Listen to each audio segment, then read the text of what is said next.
So I'm going to go over the other things quickly so that they can be recorded. Okay, great. So we started this session at 9:15. It's now 9:17. You are Jamie Foley. Yes. And the town valued the property to $1,020,600, and you're asking for $925,000, correct? Mm-hmm. Yep.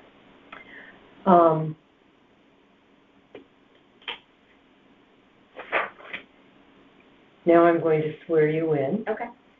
Do you solemnly swear that the information you shall give concerning the assessment appeal now in question shall be the truth, the whole truth, and nothing but the truth, so help you God? Yes, I do. I will have you sign this 25th of March. You'll sign here. And for the record, for the recording, my name is Laura O'Brien.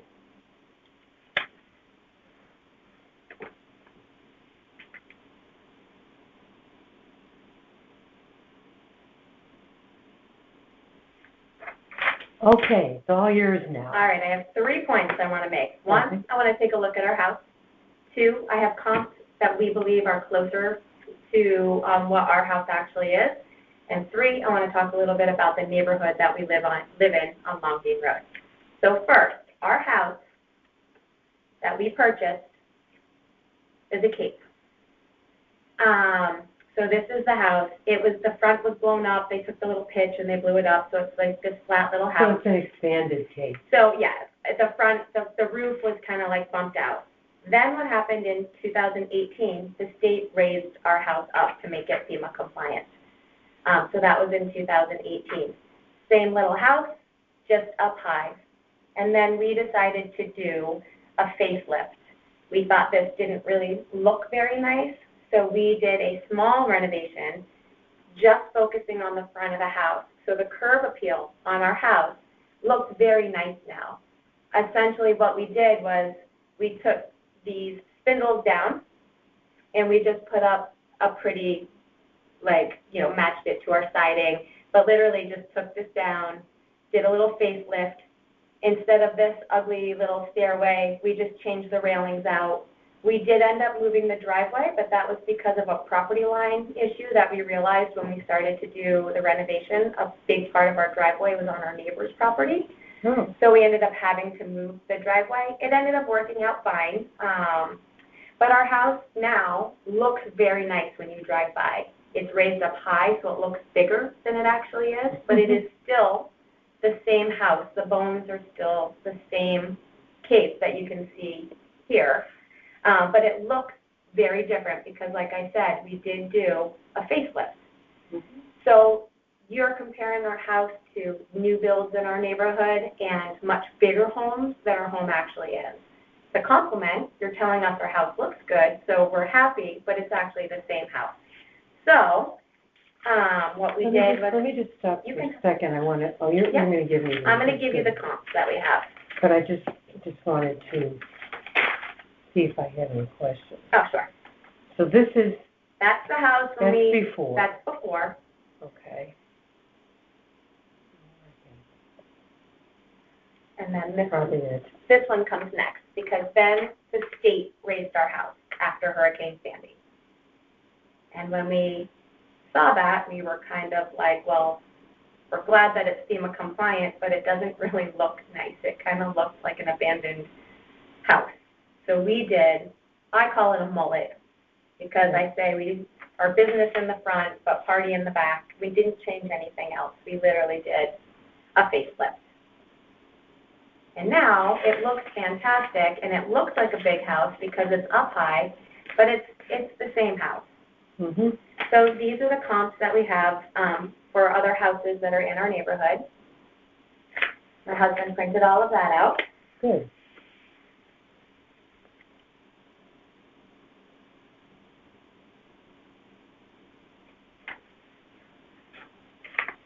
Because what we noticed was that our tax was the same or more, not tax, or the assessment than houses that are new builds and are actually genuinely bigger houses than ours. We just think ours looks nice now, so you're assuming it's as nice as some of the bigger, nicer ones. Why don't you share with me how many bedrooms, bathrooms, Okay. how many, what areas are finished, not finished? Okay, well, the whole basement is just raised up. It's open to the elements, so that's nothing is downstairs. When you say open to the elements, what do you mean? Down here. This is not any usable, like, this is just open. That's not a basement. It's not a basement. So the basement was filled in and our house was raised up. So there's no basement any longer, and it's just this, storage, essentially. It's no longer any basement, after FEMA changes. And then it's the same. We have 3 bedrooms, one on the first floor. Hang on a second. Yep. I can't write that fast. That's okay. 3 bedrooms. Yep, one is on the first floor, Okay. and 2 are upstairs. We have 2 bathrooms, one on the first floor, one on the second floor. A very small living room, a very small dining room, and a kitchen.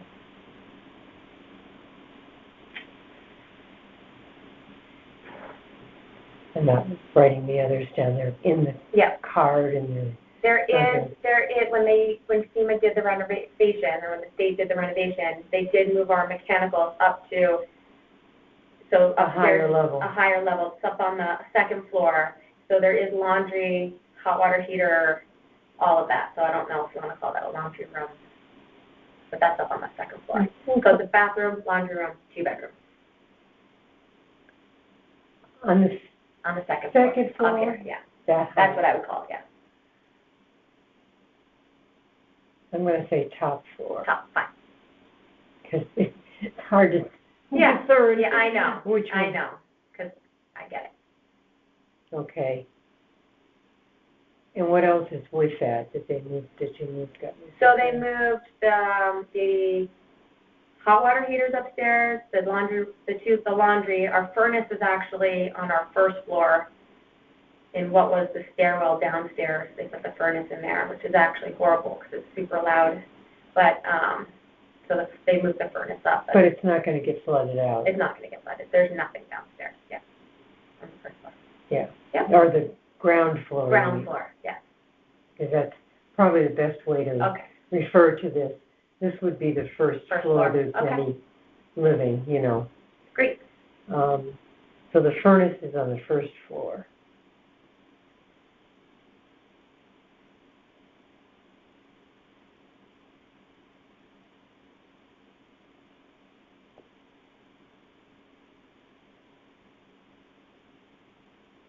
Okay.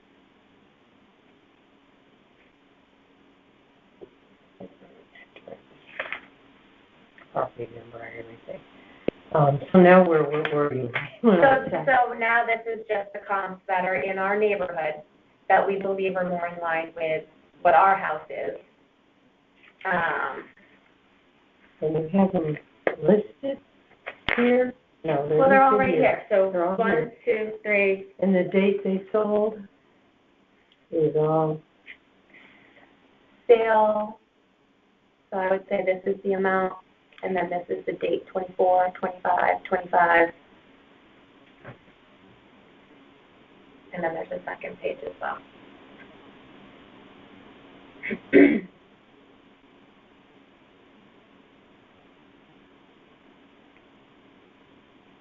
these are nearby, but not on your street. Nearby, but not, let's look at the next page, because I don't know what he did. Yeah, they're all just in our neighborhood. I mean, our road isn't that long of a road, so. Well, none of them are on your road. Not on our exact road, but, So you have 6 comps, right? yep, that's what it looks like.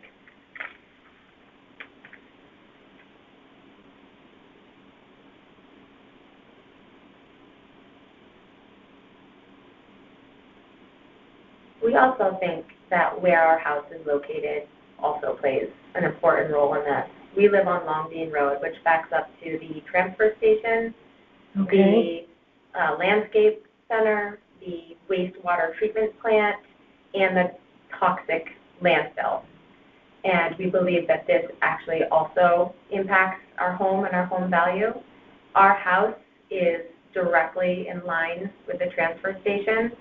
So while other people in the beach area might be sitting outside, relaxing, enjoying the fresh air, we rarely are able to go outside. We're very rarely able to open our windows because of either the hot garbage smell in the summer or the Noise. noise pollution from the beeping of the vehicles, the buses being tested in the morning. But it's also, in addition to the garbage, we don't know if it's the water treatment plant or the landscape center. There are days that it smells like raw sewage. So, you know, you show our house to sell on a day where it smells like garbage, I don't think you're going to get the same kind of price that you would get on the other side of the beach area. In addition to the smell and the noise, you also have that toxic landfill that was filled with... Comps are further. No, some of those away. some of these are, I mean, Alden is in the same, you know, I would consider it the same distance from us. I'm not sure where Lindbergh Street is, like my husband did those, but let me look at these. These are all Alden. Yeah, I mean, these are all... No, I'm just pretty much, but we are asking. closer. We are actually closer than those Yes. ones. If you're saying this is a problem, Right. it would be less of a problem For these them, if and they're more of a further problem away. from us. Yes, that's what you're. But just to touch back on the landfill that's toxic, you know, I know that we're kind of just discovering that in the last few years, but our son was diagnosed with type 1 diabetes in the last few years, and they say that's either genetic or environmental. And we wonder. Well, usually genetic. It doesn't run in our family. Either one of our families, we've never heard of it. And then our child, you know, we wonder. And we've tried to move. We can't afford it. We are priced out of Fairfield. So if we sell our house, and we have 3 kids in school, so it's not like we can just pick up and move. Well, you probably like the schools. We like the schools. The schools are great. But if we could move away from where we are, we would. I'm looking up. What was the road you didn't know where it was? Lindbergh? Yeah. I'm not exactly sure where that is. So I do think it's hard for us to see the assessment and know that that's going to, you know, impact our taxes the same as it would for people who are living a much different part of the beach area.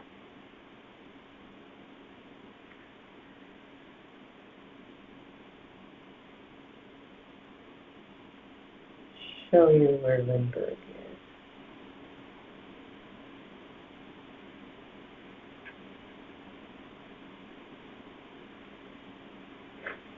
It's south,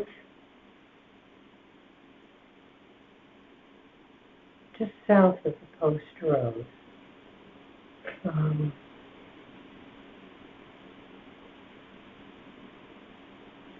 It's more toward Basco Hill.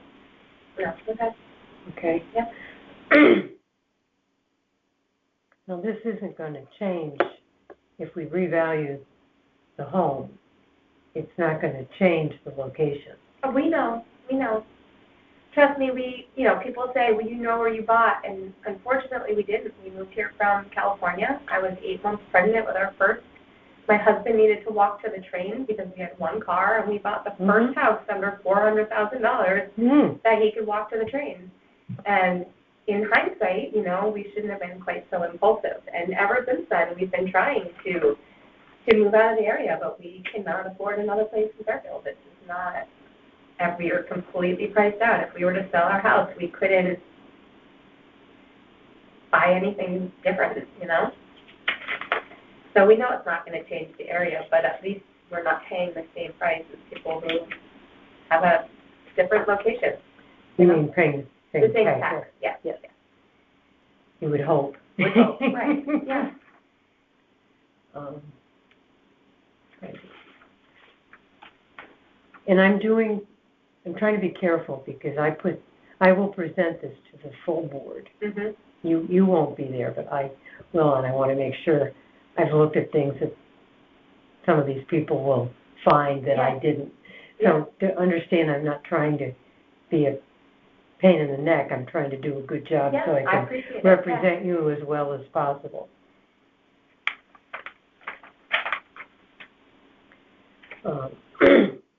Mostly trying to make sure I understand the comps and that I think whether I think they're good comps or not, so that I can present it well.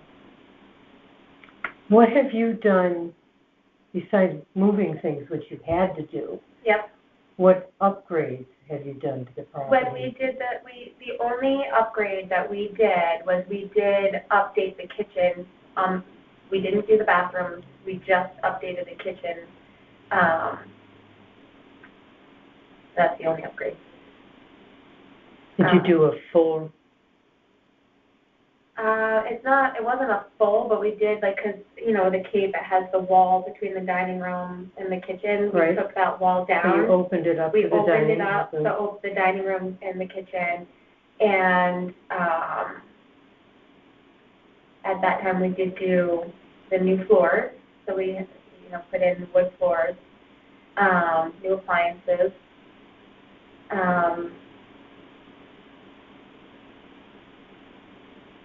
But that's the only upgrade.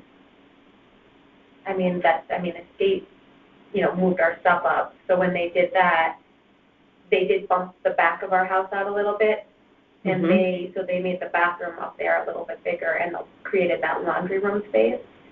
So that's the upgrade they did. Okay. So the square footage is a little bit bigger than when we purchased it because the house was bumped out a little bit during that renovation. But so that ended up increasing, became like a closet, a bathroom, and a laundry room. But it didn't change the size of the bedrooms, it didn't change anything like that, it stayed the same. Got it.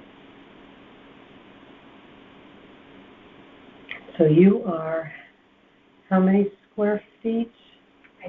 Shy of 2,000. Just under 2,000. Is my best. I want to say 1980, but I'm not 100%. Sorry. Yours isn't pictured as this, either of these. It's pictured here. Let's see what the card says.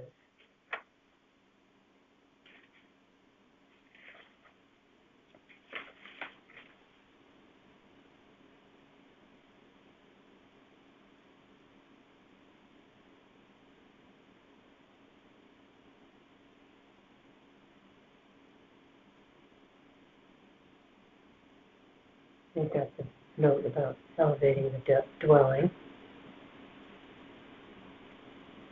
I think I'm at my 15 minutes, just so you know. We started early. Okay. Yeah, I'm a rule follower. I know. I've run over before, so I just want to make sure I understand the square footage.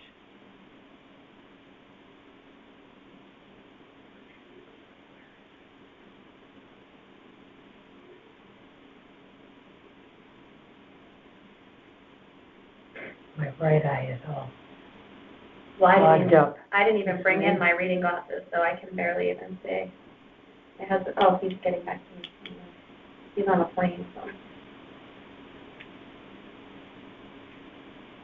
Yeah, my math's confirming that it's 1980. Square feet? Yes.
Well, I'll find it right away. I'll let you go. He's saying 1984, if you want to be real. Hopefully, this Vision Appraisal has the same number, too. That would be a good thing.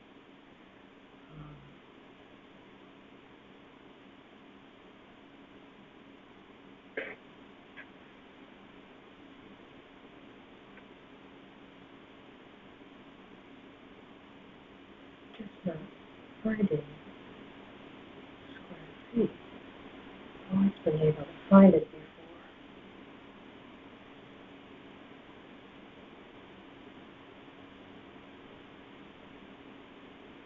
Well, I'll worry about it afterwards. You could put I'll down, make a note. he's saying 1984 is what he thinks is the exact. Okay. I'm not disagreeing, you understand? No, I know, and it is a little, so it's going to be a little bit bigger than we bought it. Because they bumped it out. We bumped it out, yeah. Yeah. Okay. Yeah, because when we bought it, it was 1916 square feet. Mm-hmm. Back, and so it's now, they don't have the updated on that. Okay. So unless you have anything else, I'm going to let you go. That's all I have. What's that? That's it. Okay. Just to show you why our house looks so good on the outside, that it's the same. Wanted to give you the comps and then just talk about the neighborhood, because I think those three things are important. Okay. Okay? All right. Good. What's the next step? We're going to schedule hearings where the whole board reviews all the properties I've looked at, Yep. that they've looked at. We're talking about almost 1,000 properties. Yep. So, Yeah. it won't be right away. That's fine. Yeah, I'm just wondering, do you guys think it will be in the next few months? Hopefully. Okay. I mean, it's not going to be in March at this point. Yeah, right. But hopefully it's in April. Okay. So, because I can't promise anything. Okay. No, that's So. just an idea. All right, thank you so much. Okay, nice to meet Alrighty, you, bye-bye. Jamie.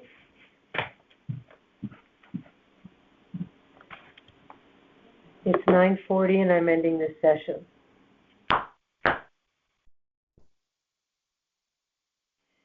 So it's 9:45 a.m. on March 25th, and I'm here reviewing appeal number 935, and I have in the room with me Judith Tanner, Correct. who's an owner. Yes.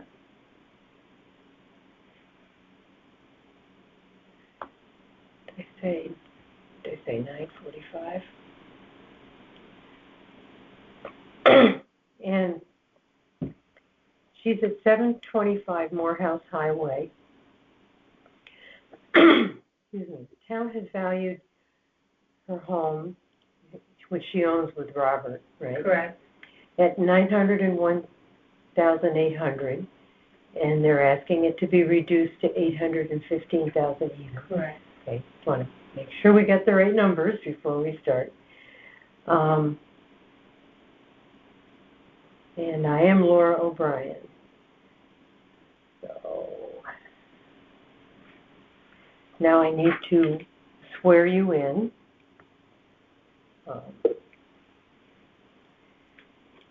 Do you solemnly swear that the information you shall give concerning the assessment appeal now in question shall be the truth, the whole truth, and nothing but the truth, so help you God? I do. If you would just come in there. I'm congested this morning. Me too. That's why I brought my water. I have left of my tea and water. So hopefully I'll get through the day.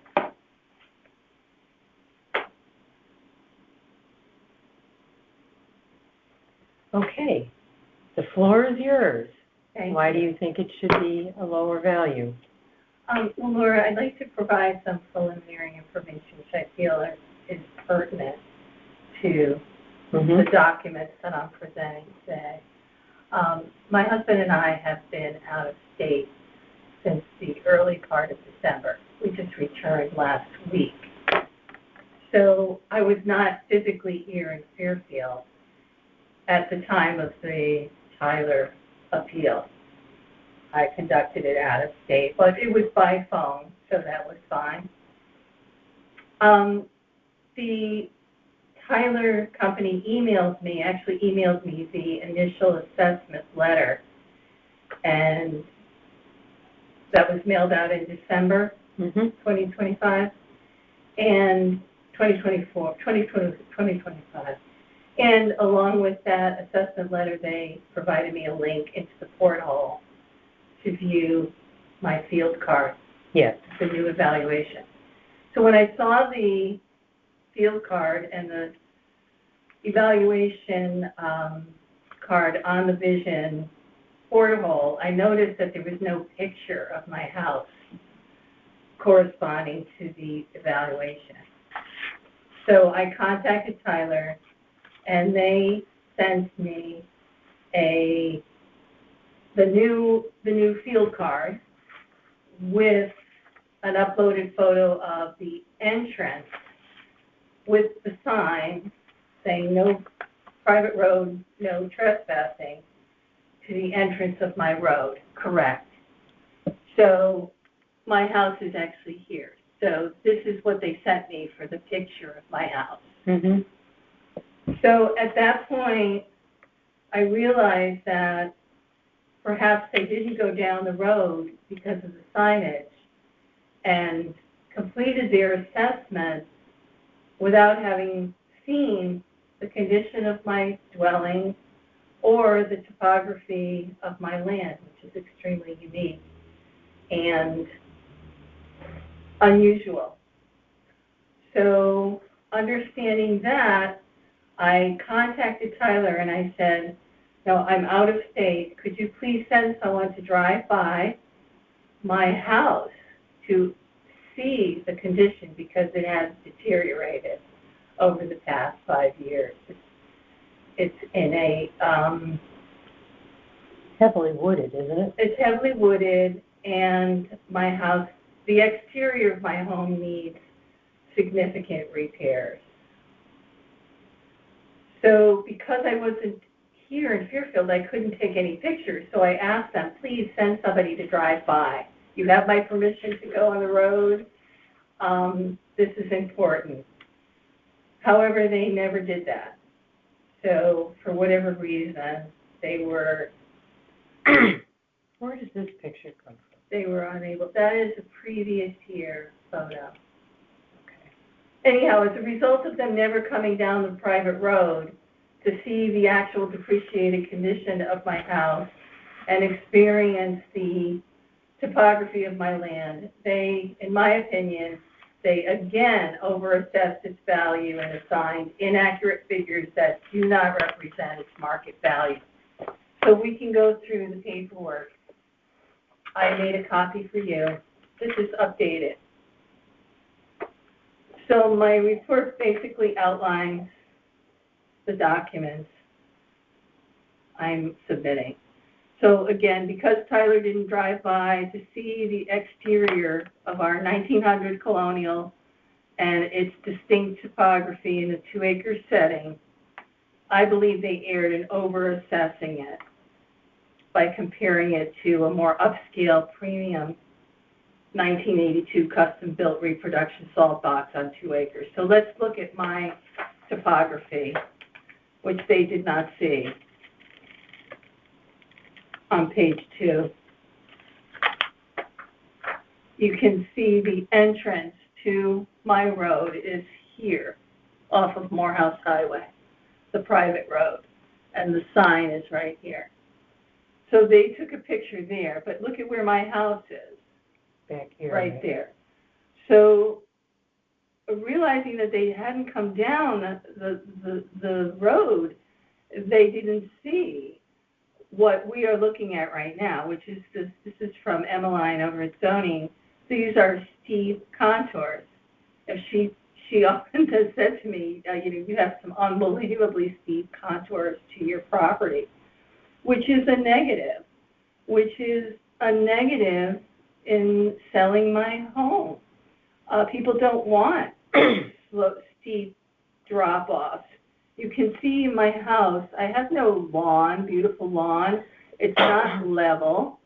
If you look at the houses surrounding me, they all have nice level lots with green grass. I'm basically all woods. I'm like a birdhouse in the middle of woods. So to subdivide my property, which the town is charging me a lot of money for excess land use, because I have the opportunity, I do have the right to subdivide, it's going to be quite a challenge. When you say charging you, what do you mean? They're charging me excess, I think $48,000. If you look on the field card, it's called excess land. Residential excess 1-2. Here, this here, I can get it. I want to make it in. This is the. No, that's just a heavy piece of paper. I don't have it in there. It's in the. Then it should be in here. Right.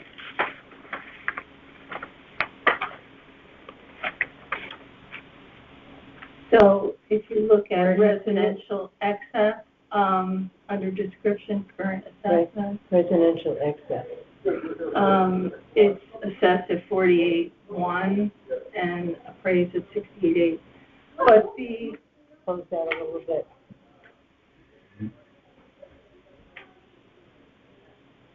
You know, because Tyler didn't see my land, they didn't recognize the challenges that I face with subdividing. I mean, I'm sure I could, but I'd have to, get easements over my neighbor's property.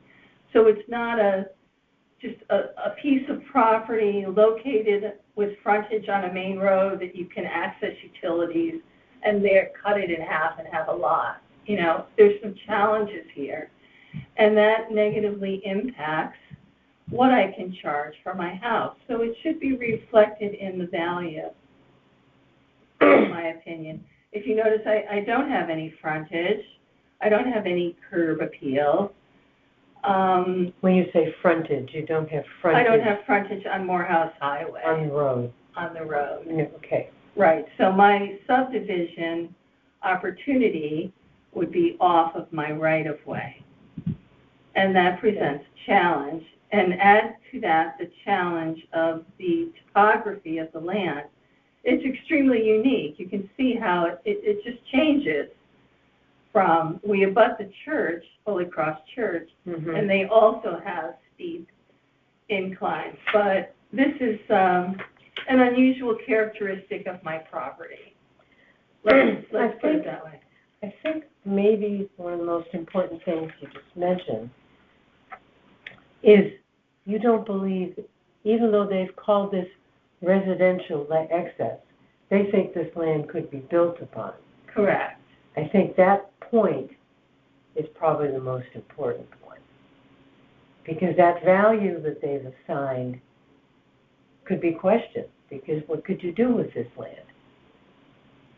Well, it's basically, because it's 2 acres, they're assuming I could subdivide 1 acre and build. But, potentially I could, but it's a challenge for me.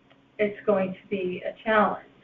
But it doesn't look desirable for the buyer. Correct. So whether it's for you, but for the buyer, a steep lot like that, it's a detriment. Doesn't look like that's going to be appealing. Correct. Or maybe even able to be built on. Correct. So it's, I would just say it's questionable whether. Correct. Well, I brought this topic up with Tyler, however, because they didn't see and didn't know what I was talking about, they didn't they didn't lower that value.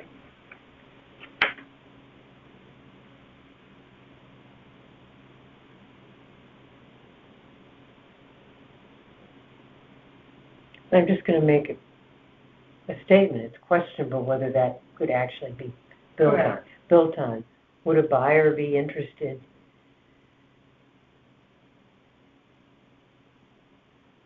In those in a steep very contours, steep, right. interest? Because my house is actually sitting on the flattest part of my property, and we're surrounded by woods. It's not cleared, it's not level. I mean, it's, in my opinion, it's overassessed for that, for the type of land that it is. Okay. Next page, we're going back to this one. Page 3. Just verifies what I said to you, that I requested, Tyler. I said it's very important that you view the condition of our house and the topography limitations from our right-of-way before my phone appeal hearing. So I wanted them to send somebody down so that when I spoke with them at the hearing, they would be able to corroborate what I was saying by what they saw, but they didn't. So again, in the reassessment, they again erred on the side of over-assessing it because they never saw it. And then, so this is just the email correspondence that I had with them, and my request that, I basically said, if you didn't see it, how did you find comparable properties? And they evaded providing me with the addresses of the comparable properties despite numerous requests. So this is just for your reference. It's my conversation with them by email, telling them I'm out of state. I would appreciate it if they could send somebody down. The person who was in the town hall for Tyler, it wasn't his job. And the person who interviewed me, Carrie Lynn, she lives in Madison, and it was too far for her to come at that time. The next page are you on? 5 is just evidence that what I saw after the reappraisal. So this is the reappraisal from Tyler, 901-800. This is the second appraisal. So they did lower it? They lowered it from $1,049,000. So still, at the second appraisal, there's no building photo of my house. From, what was the original number? The original number was, I can tell you exactly here. It was 1049, 200. To what it is currently appraising. 1,049,200. 1 million. So it's gone down since then too, right? This is because of the Tyler. No, they lowered it from 1,049,200 to 901. To 901, yeah. But I'm saying because they still didn't see the condition of my house or the land, This is after discussion with you. it's still They too lowered high. it, right? Yes. After discussion, but not physically seeing it.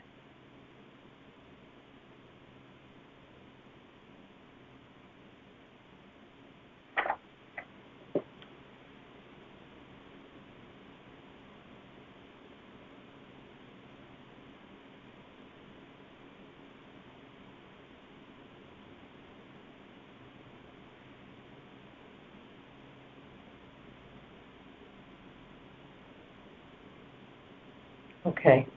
So basically what I'm saying here, page 5, is that, again, after they lowered it incrementally, but they still hadn't seen the property or the house. Right. So it's still too high. That's why I'm here today. Right. Okay, so I just wanted to evidence to you what I saw. So this is a picture of my house in its current condition. My husband and I got back from out west last week, as I said, and I took the pictures March 21st. So obviously we need some help. Our house needs updating, correct? It's in disrepair. My roof is 24 years old. I'm going to say the outside is in disrepair. The exterior, right, the inside, no. So the outside is the exterior. And that's why I requested that they drive by, because I just wanted them to see that it's not, whatever they compared it to, which I don't know, what did they compare it to? Did they compare it to a fixer like this? We don't know. We won't know. So the next picture is one side of my house is asbestos siding. My house was removed from another house to its current location. It was moved originally? It was moved back in 1928. It was originally attached to the house opposite Lake Mohegan parking lot. Huh. You know that old house that's opposite Lake Mohegan parking lot? That's an 1700 house. My house was attached to that. And a bold, adventurous young man just back from World War II purchased it, cut it, and brought it up to the spot that it's in.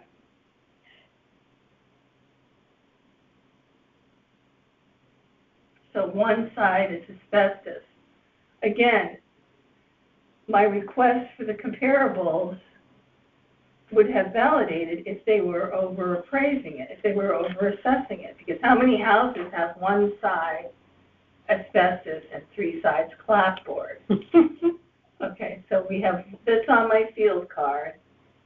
One side is asbestos and three sides clapboard. So this needs to be repaired. And again, we're in the woods, and so woodpeckers come to visit us. So this is the house that they compared my house to originally. Yeah, the original comp. There's my price, my appraisal, and their appraisal. This is what they sold the house for during the base period. And you can see there's absolutely no comparison. This is built in 1982. It's 82 years younger than my house. It's custom built. It's a colonial on 2 acres. Their comp at 3701 North Street. 3701 North Street. And you can it's how much younger? 82 years younger. It's a custom built replica of a colonial salt box built by Tall Man. It's all here in the description. Yeah, I'm not going to write everything down. Right. But it's got unbelievable, all things that I do not have.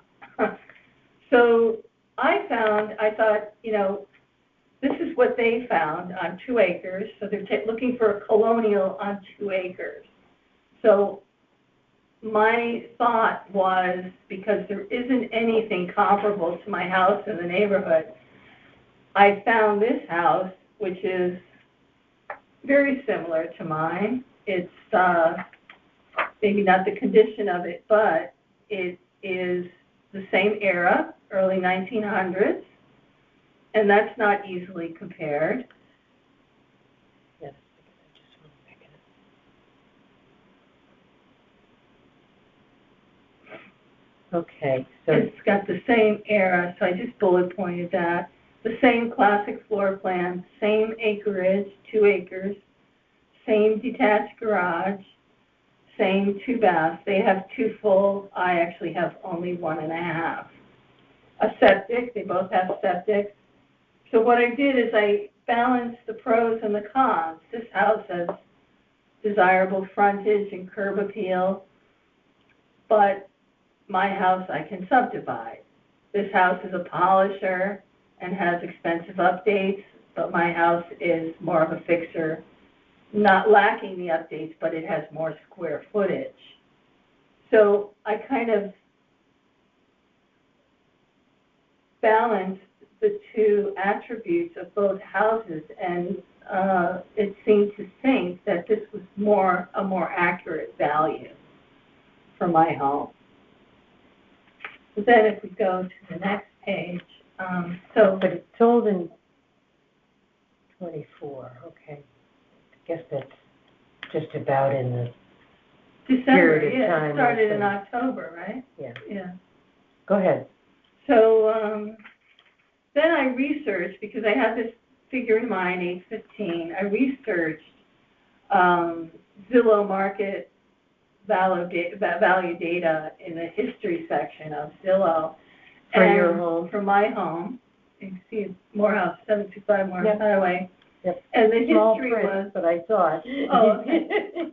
and during the base period, it started in October 24 at 801, and it fluctuated, as most houses do. And then in October 2025, when Tyler released their appraisals, it was valued at 832.2. Now it even dipped to 775 in February and 797 in January. I doubt the board's going to look too much at the Zillow, but what you've shown are homes that have sold, actually sold, that are comps. They're more meaningful. Well, Zillow actually, I'm going to show you some more of it. Okay. Don't argue with me, because I'm not I'm not the arguing. one who makes these statements. Okay. But the board is not really gotcha. fond of Zillow's. In the literature for getting comparables, it's stated on the website that we could use information from Zillow, Redfin, and Realtor.com. You can. So it You was. can, Okay. but all I'm saying is actual sales mean more. That's all I'm saying. Okay. It's not like this is thrown out the window, Okay. but it doesn't Gotcha. have the same, Right. So because Zillow Okay. basically does drive-by. I mean, they don't do anything serious, you know? okay. So then what I did is to validate those numbers from Zillow, I compared my neighbors and various Fairfield appraised values by Tyler to the Zillow market value on the same month.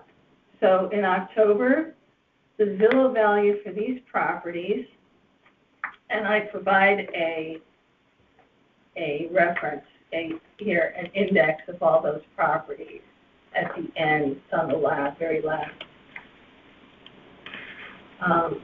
It's at the end of the whole package, right here. I provide references. So each Zillow value for October corresponds to each one of these houses, so you can verify that.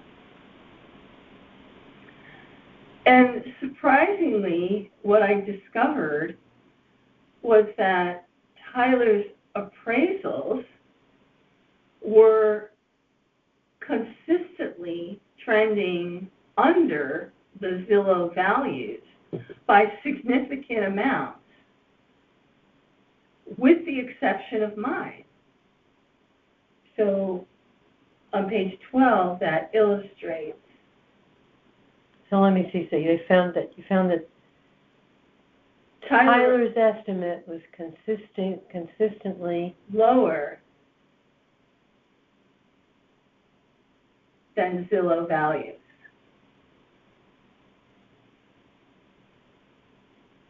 Except for mine.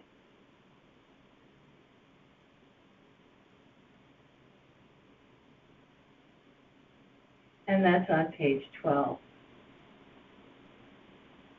Okay, that's interesting. If you want to have a look at it, Laura, here it is, on page 12 here. Sorry. page numbers on this, I would never be able to find it. Sorry, okay. I think that's it there, yeah. So there's a consistency here. These are my neighbors. 603 Morehouse, I can walk to his house in 2 minutes. All these people are my neighbors. Mm-hmm. But look at the difference in the Zillow value to the Tyler appraised value. It's consistently lower. But look at mine. It's the only one over, $70,000 over. Now look at, if you wouldn't mind, number 4 is my neighbor. I know that house. It's been renovated. It's been improved, and with many updates.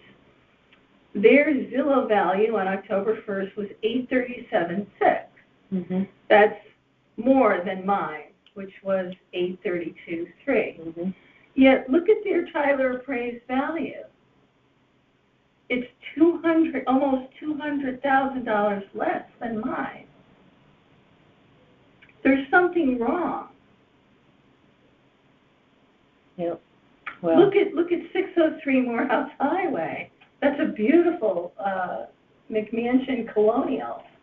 And look, their appraised value is $283,000 less than what Zillow projects. It just seemed very absurd and very unfair as far as my price. so what comp do you think is the best comp for your property? The Reading Road house, Okay. because it's the same period. When I go back, sold for $815. We go back to the page 10. It's the same era, 1900s, colonial architecture. That's not easily comped. There's not many houses around that were built in 1900 anymore.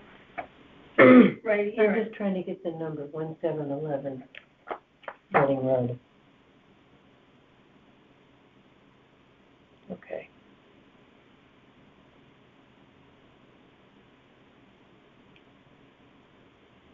So they refer to this house as a polisher, where mine is more of a polisher. It's a fixer.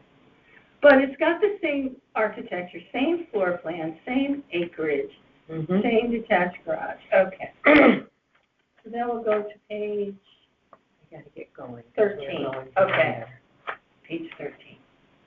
Just about done. So then I actually, what you said, they want to see sale prices. I compared Zillow values to actual sold values during the base period and also in November 20. So if you see Wheeler Park Road, during the month that it was sold, it was valued by Zillow at $743,400, and it sold just under that. Mm-hmm. So it sold for $739,000. So it's sold about $4,000 under. So my impression is people are looking at the Zillow value and offering maybe less. I don't know. But regardless, here's a trend that indicates the actual sold prices in Fairfield during the base period trend lower than Zillow.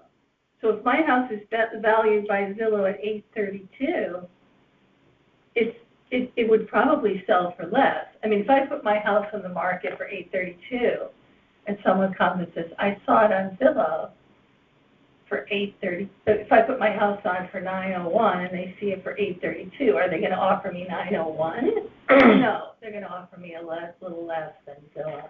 Okay, so then on page 14, I just wanted to show you that Tyler reappraised my house at $901,000, lowered it to $901,800.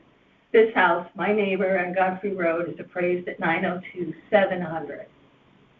Now, it's only a $900 difference. But if you look at Zillow prices, there's a $100,000 difference. This house has got 5 bedrooms, 3 baths, 2,500 square feet, 4 additions and a pool. It's not the same house. As mine? Right, It's not. that's what I mean. So, It's not a real comp. but the point is, Tyler assessed my house just $900 under this. So, anyhow, I think Zillow is valuable here in respect that it's almost $100,000 difference. Okay? This home is much larger than yours. Yeah, but I'm saying Tyler appraised it only $900 more than mine. That doesn't make sense, does it? No. Okay. So then I pulled this last Redfin estimate just because it was part of my research for the first appeal with Tyler. Mm-hmm. And they valued my house on January 9th, 2026. They valued it $816. So again, it just corroborated that I'm in that ballpark. This was part of my research for Tyler. And again, this is more so the ballpark figure. Okay. And then the last, I just wanted to show you this last. Can I include this? This Winnebago. Here it is. I just wanted to show that this house, Winnebago, because I was researching it as a comparable.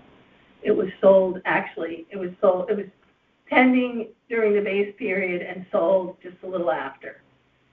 And so their dwelling, look at this beautiful house. In 2020, they refinished the attic, 360 square feet, bedroom with hardwood floor and a skylight. And their appraisal value went down $16,500. Versus Morehouse, we have done nothing, and ours went up 22. Just saying. Excuse me. Just saying, Laura, it just seems, a lot of this seems unfair. The key, You know, my house. I'm not disagreeing with you on this, but what we need to do, and what the board will try to help me do, is come up with a fair value for yours. It's not the same as the fair value for this house. No, but I'm just making the point that. You make a point, but it doesn't help us determine the fair value for yours, because that's what we have to do. That's our job. Well, the point is that I requested Tyler depreciate my home value, not increase it, $22,000, because we haven't put any money into it in 5 years.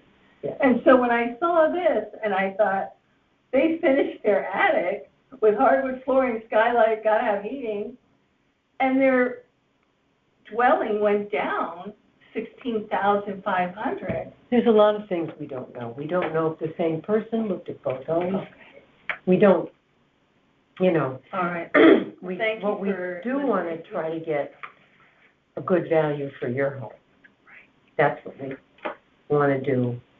And Well, I had a probably builder. can do better than what's in there now. I had a builder stop by the house. Sometimes, not everybody respects the signs in my house. Not everybody what? Not everybody respects the no trespassing sign. Oh, yes. So we did have a builder stumble in from New Canaan, and he wanted to tear our house down and put some kind of modern house there. And he offered me $950 for it. That was last July, I think, June or July. But of course, that seemed. He said, because of the topography, it's difficult to get down there, and tear the house out. But he likes the woods, and for a contemporary home with the woods. Does it have a view? It does, if we cut down some trees. You put it out view if you cut down some trees, right? Big trees. But no, we don't have a view of the lake. Yeah. We have a view I know of where I drive by that entrance Yeah. all the time. I live over in Woodfield Village. Oh, we have those signs up because I have a terrible problem with the kids on their electric bikes and scooters. They come up, Laura, and there's a sharp curve in the road. It's I know. one lane.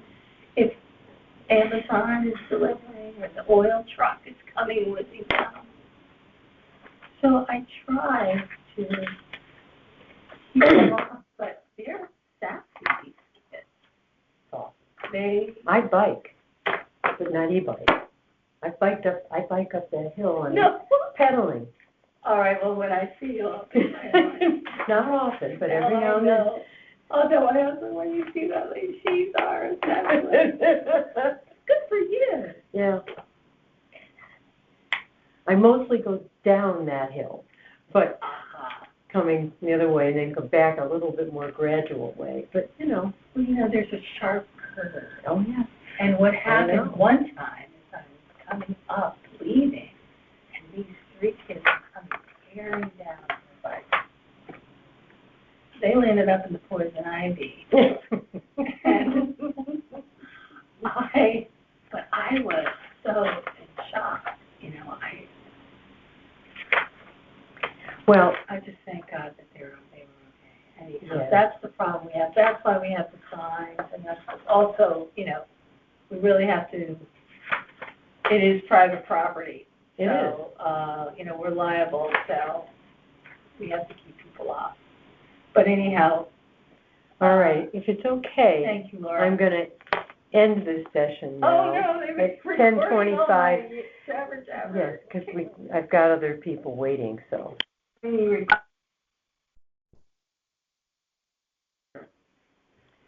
It is 10:27, and I'm here on appeal number 177.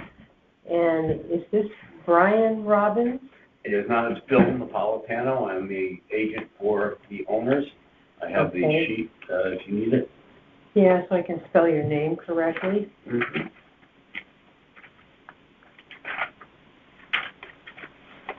That's the application, and there's the affidavit.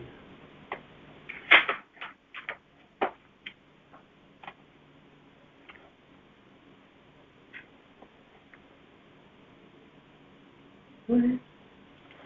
Your name. Oh, there you go.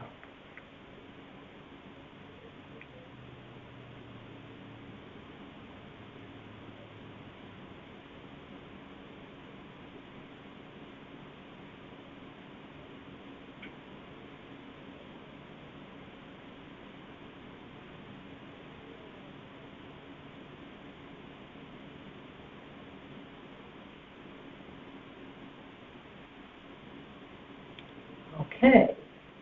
That's done. You are not an attorney, you're just an agent. Okay. I need to swear you in. Do you solemnly swear that the information you shall give concerning the assessment appeal now in question shall be the truth, the whole truth, and nothing but the truth, so help you God? I do. Today is 25th, still, of March. And if you would sign right there. I only have a pencil. Can I borrow your pen? Thank you.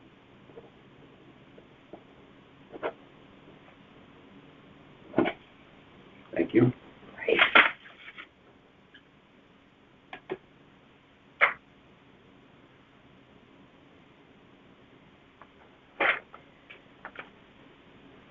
Okay.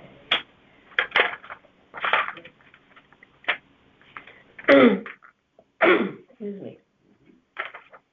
So the town has valued this property at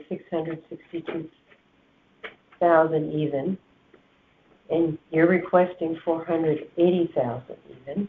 It's at 84 Sunny Ridge Avenue, and the owners are Ann and Brian, Elizabeth Ann and Brian K. Robbins, That's correct. right? Okay.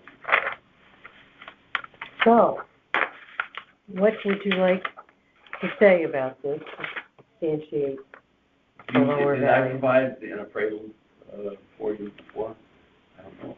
I submitted that with my paperwork. Because I have it for you anyway.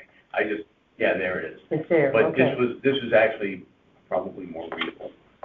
It's a little bigger print, it's nothing's really changed, a few minor items, but I brought a revised copy for you. Okay. It's slightly revised, right? Substance, no, it's just some wording. What? Just some wording, no substance, nothing of substance. The values hasn't changed, everything's pretty much the same. There were a couple of pages in the original that were very blurry. I wasn't happy with that. I reprinted those, and I gave originals on the blurry pages so that there would be no better photos and just some scanned images that if they were stayed blurry, I have provided originals on this so that we could see them. okay. Okay. So, what is the case here you want to make?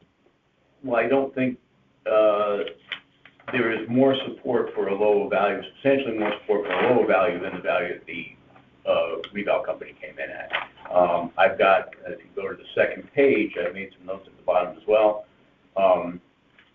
There are six, in the appraisal itself, there are six comparable sales that have, and you'll see kind of center page where those values adjusted at. 3, 4, 5.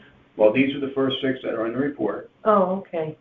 And then those are additionals sales that I've also supplied. So we have basically 11 sales that support a much lower value.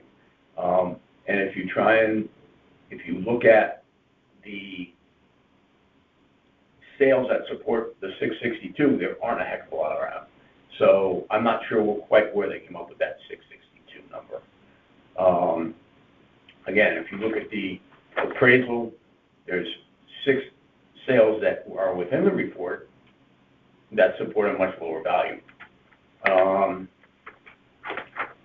So if you look at my notes down, you can, what you let me know how you want to go. You want to look at the sales, the adjustments. You want to look at if you look down below, 10 and 11 comps are within the time period. It closed within that time period necessary. The 11th comp is Castle Avenue, and it closed on December 25 instead of October 25. It's only 2 months later. I think what happened is So this has what's the size of this? How many bedrooms? It's 2 bedroom, and I think that's the problem. I think the model used 3 bedroom sales to value the house. It's a 2 bedroom. And how many baths? 1.5. And when you say the model, you mean the valuation model used by the reval company. Yes. Tyler's reval model probably used 3 bedroom sales, which are substantially different than 2 bedroom sales. Hell yes. all of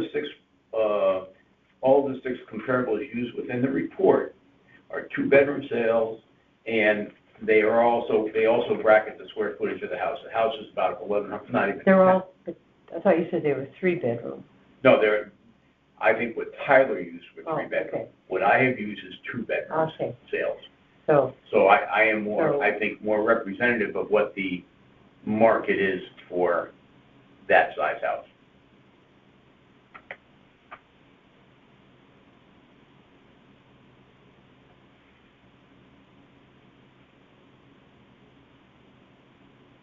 Okay. All right. The other thing I think is important to note is the size. It's a much smaller house than the typical Fairfield house.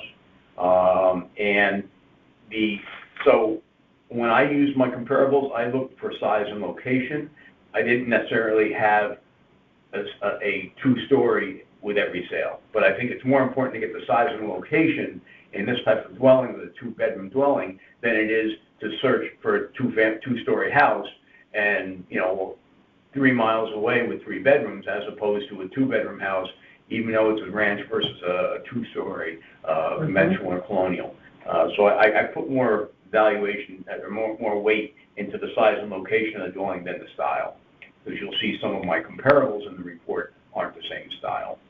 And some appraisers may not use a ranch to comp a two-story. But when you're only talking 1,000 square feet, there aren't a heck of a lot of 1,000 square foot colonials, two-story houses out there in Fairfield. So sorry to interrupt. Okay. I'm just gonna look through the box for the appeals. What's left? I have this to give to you. You can keep going. So that's why. That's one thing that I've focused on. Which one did you take? I didn't take any, just one again. Oh, that's, okay, never mind. Um, I'm in trouble because I was so late with the last one. She wouldn't shut up. What do you do? nothing yet. Yeah. All right. The other thing I'd like to address is there's a change, I looked, and one thing you have in that report is you have the old field card and the new field card. I've given you original copies of those. The neighborhood adjustment changed. Well, Changed from and I'm when assuming to when? it went, the old card had the neighborhood adjustment as a 1.55. Old card on what date? Well, this is what the original card before the reval. Old card before reval. Okay. The neighborhood adjustment was 1.55, and the reval changed that to a 1.6. Now that obviously increases your land value, Can you, neighborhood adjustment was what? 1.55, Okay. and the new one is reval neighborhood is 1.6. Now that change alone can change the value of that lot substantially, but the property hasn't changed. It hasn't moved. So how can that adjustment change? The property has. It looks like they're chasing a number. The only way it can change, I would think, is if the whole street has been upgraded with better homes. It hasn't. And it hasn't. I've been on that. It looks like they're chasing a number to me. I have my car serviced at Nissan. Yes. So I know the street, right? Yes, 100%. So so in any event, again, it shouldn't really change the neighborhood adjustment because her house is closer to the highway, and that's what that adjustment really is for. I believe it's a highway adjustment. I'm not 100% sure, but It's very close to the highway. yes, it is. But it's probably. Yes, it is. So the other item I think we would like to address is the style of the house. Goes from the old card had it as a conventional, and the new card has it as a colonial. I know the tables typically have a cost differential, price per square foot, Old card, has a style listed as conventional.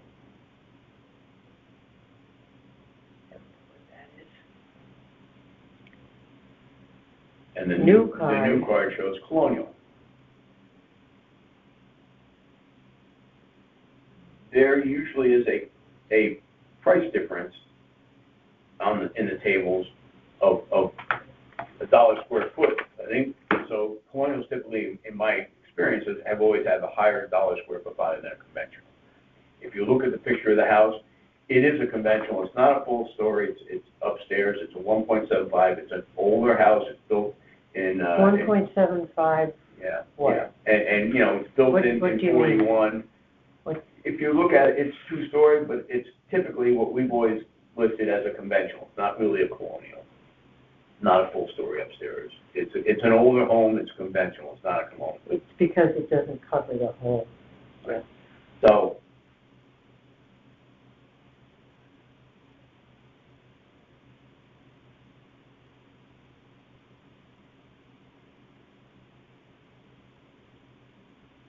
Okay. The grading has changed. It went from a D plus to a C.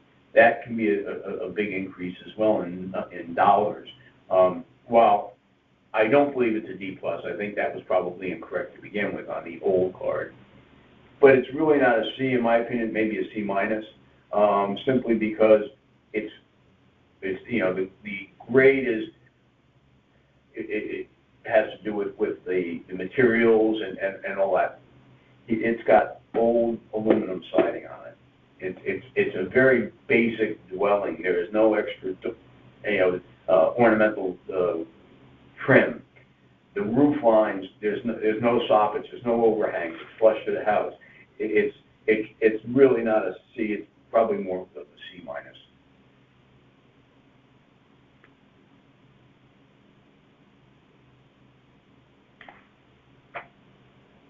So grading, what rating is that? The grade is the old grade was a D+.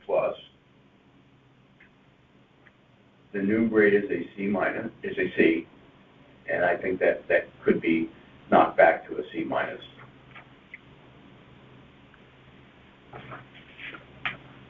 Okay. Now, just so you can see, if you go to the back, well, with the shorter pages, yes.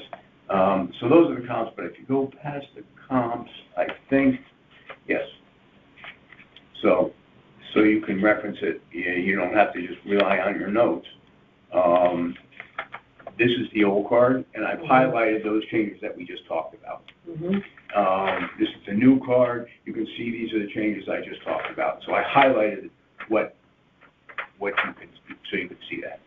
Okay. Okay, that's pretty much what I had for the house. If you wanna, what I also did, and you'll see how blurry that is? I couldn't get my printer and my scanner to work right. So all of these pages, so what I did is I provided, these are the comparables, these are the MLS listings. These are the first 6 are what is in the appraisal report. Okay. And then So you have 6. These are the 6, these here are the MLS listings for the comparable sales used in the report. Or 6 comps in the report. Right. Okay. And then these are the additional comps that came out blurry. So I wanted you to have a clean view of what they were.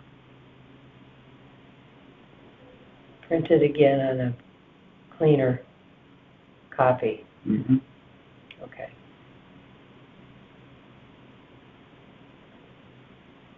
So you have the additional comps.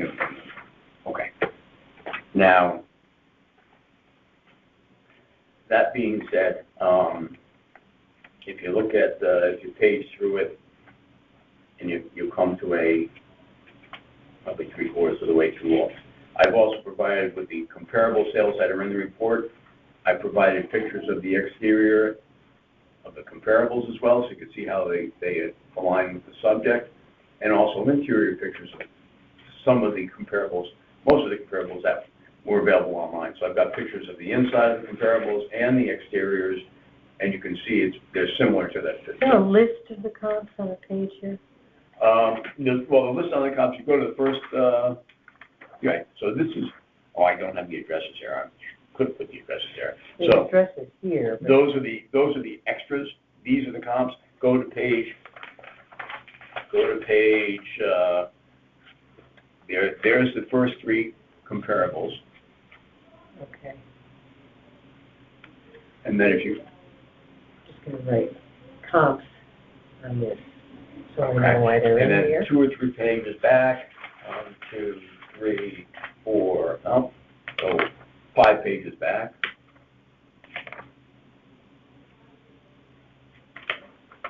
These are so that's 1, 2, 3, 4, 5, 6. Comps 4 to 6. And And those, I'll say 1 to 3, right? Right. That's correct. One more page. So they correlate with these 6. That's what those are. 1, 2, 3, 4, 5, 6. 1, Those are Okay, the extra comps, and I put on the bottom, see attached original field card, so that you can, I'm sorry, that's the field card. So so you note that you have a clear picture of it. That's what the field card is, those are what I showed you on the back. are these the same comps? Those are the comps that are in the report, Mm-hmm. the first 6, and then after that, you'll see the comps, the additional comps, the extra comps that I provided, which I didn't grid out, but I'm just saying, here's more houses that support a lower value. If they were put on a grid, they would support a lower value. So those are in the report. Those are the sales that are in the report. So I put comps 1 through 6, Okay, and then if you go through the first 6,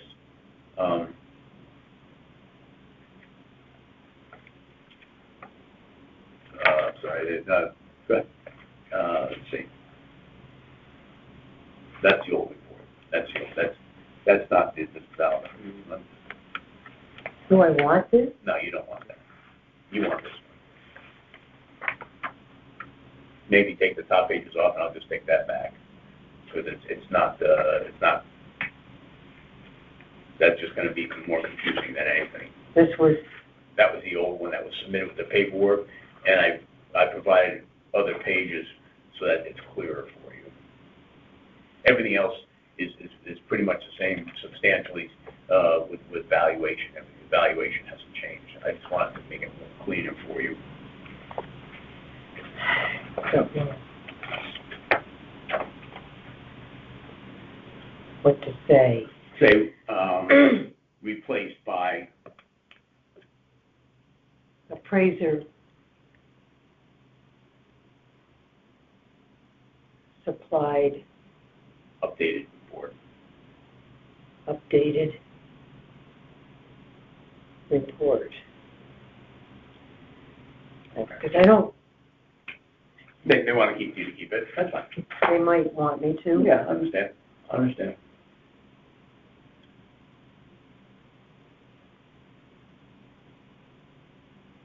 Okay. Okay, so then, I think what we were looking for that last time was,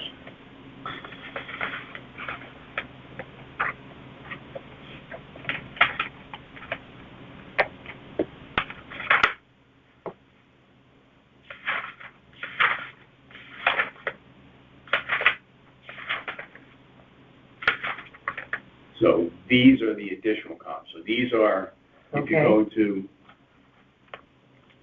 this page, these additional comps, Mm-hmm. that's what these are. These are not gridded out, but these are just additional comps to say, okay, here's more that support a lower value. If I put these on a grid like I did these first 6, these would also help indicate a much lower value. And there's not a lot of sales out there that indicate 662. There aren't any, quite honestly, that are comparable.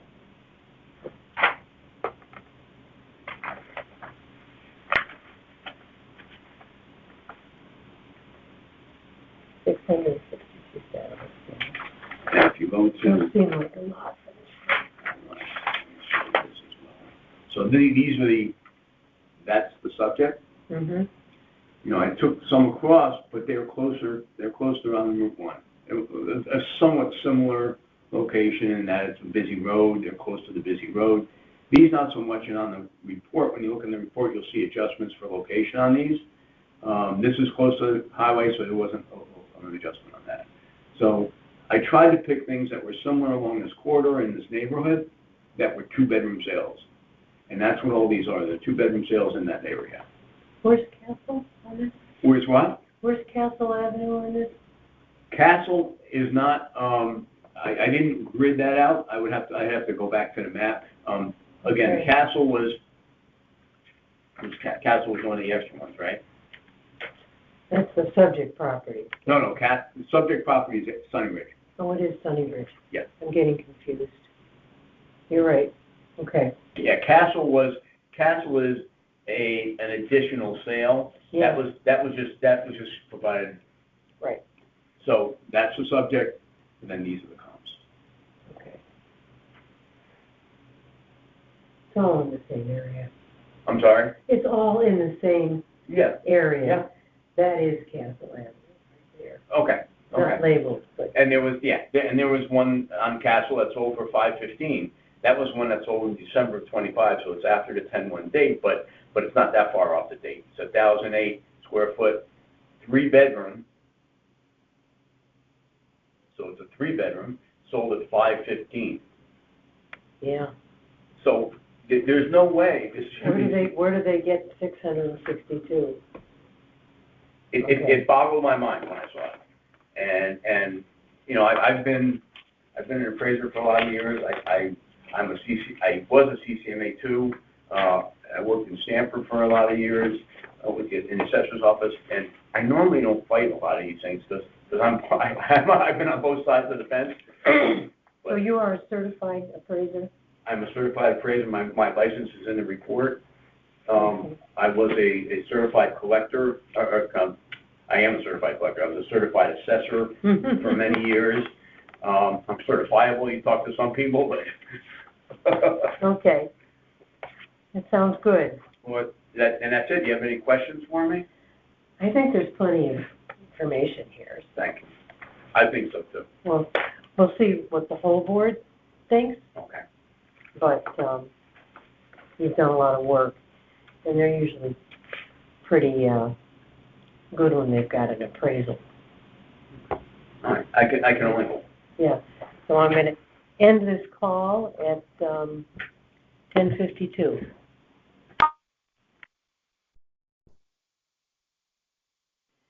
And it is now 10:55 on March 25th, and I'm doing appeal number 598. And I have in the room with me Joseph Anania. Joseph. Anania.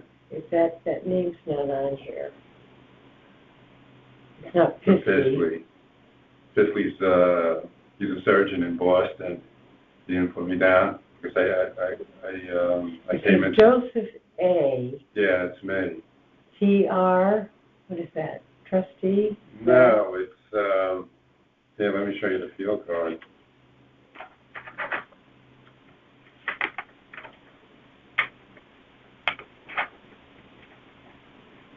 The field card, Pisley Sally E.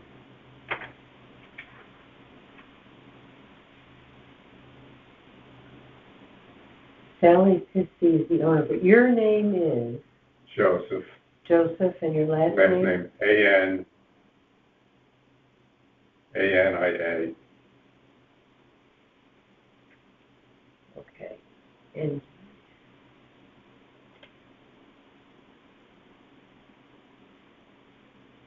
Ania. Yeah, And you are, in relationship to the owner, you are I'm an appraiser. appraiser.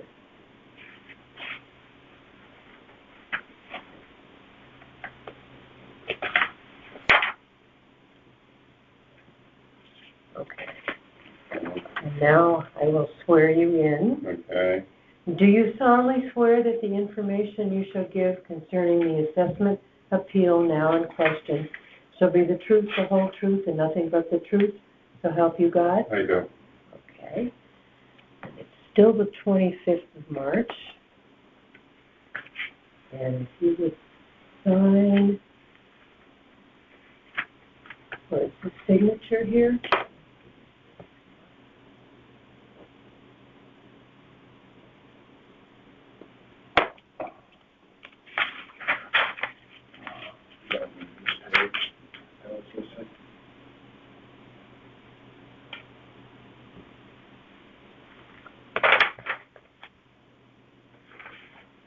So the town has valued this property at $1,068,100. You are requesting a reduction to $870,000 even. Right. Okay. I'm going to start making sure we're talking about the right number. Okay.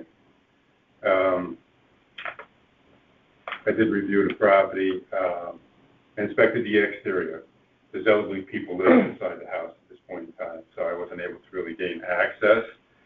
But the the son of the owner actually told me what the overall interior condition of the house was, and basically the house really hasn't been updated in quite some time. I'm just gonna make a note to Sure. gain access, as the renters would not let him in, Well, this house is occupied by the homeowner. okay? The other one is a renter. The next one over.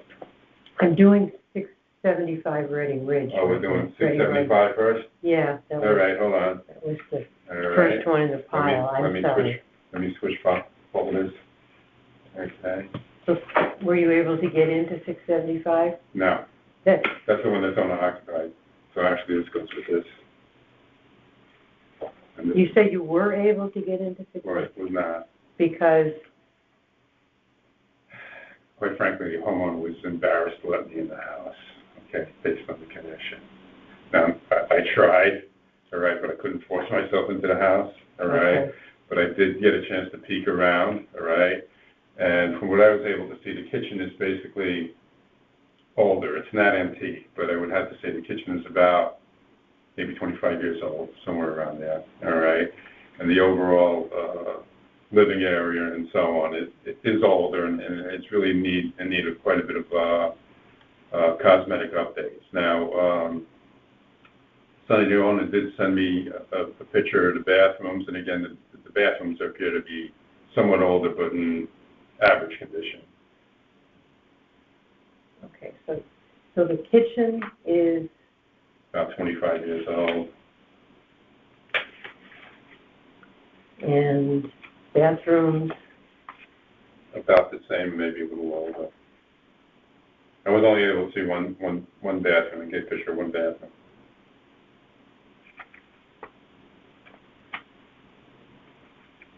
okay. Okay.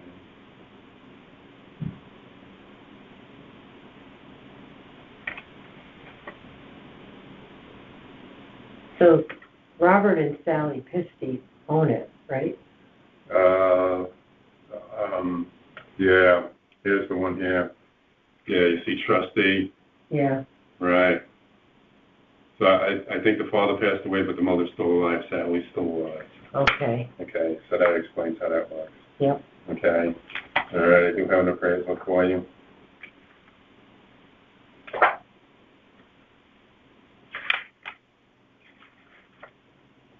Now, the subject is on, Let me just see if this is the same or not. I don't know, you have to,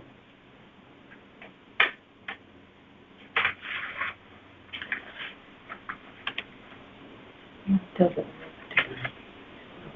here. they printed it backwards. There it is.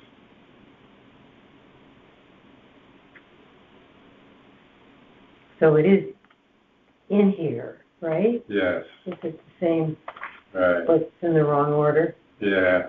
Thank you very much. Yeah, I try to put it, the meat and potatoes first, and then all the fluff afterwards, so. I know you don't have a lot of time to shuffle through all these papers. Appraisal. What was the number the appraisal came in at? On this one here, I came in at,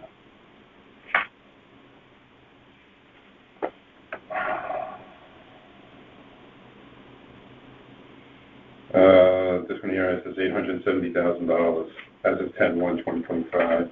I'll highlight that here. 10/1. 2025. Okay. So this is an And that's the value you're asking for? Yeah.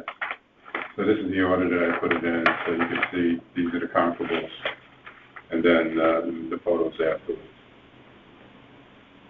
So that's the better one to work off of.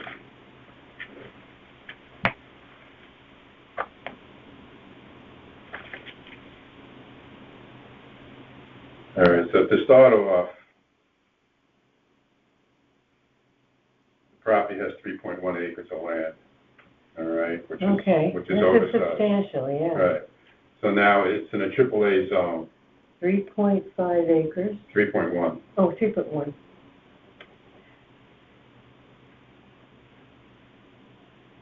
In a AAA zone. Yeah, AAA zone. It's basically a 2-acre zone.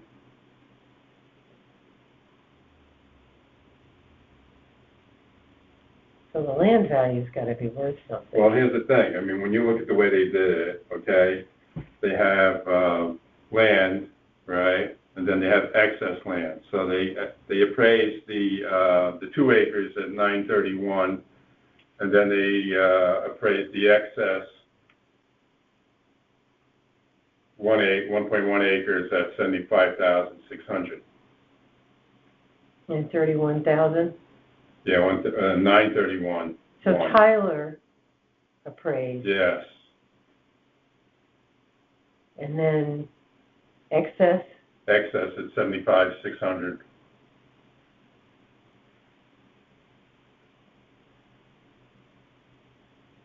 so that's just the land. That's just the land. So the land comes in at close to $1 million all by itself. Right.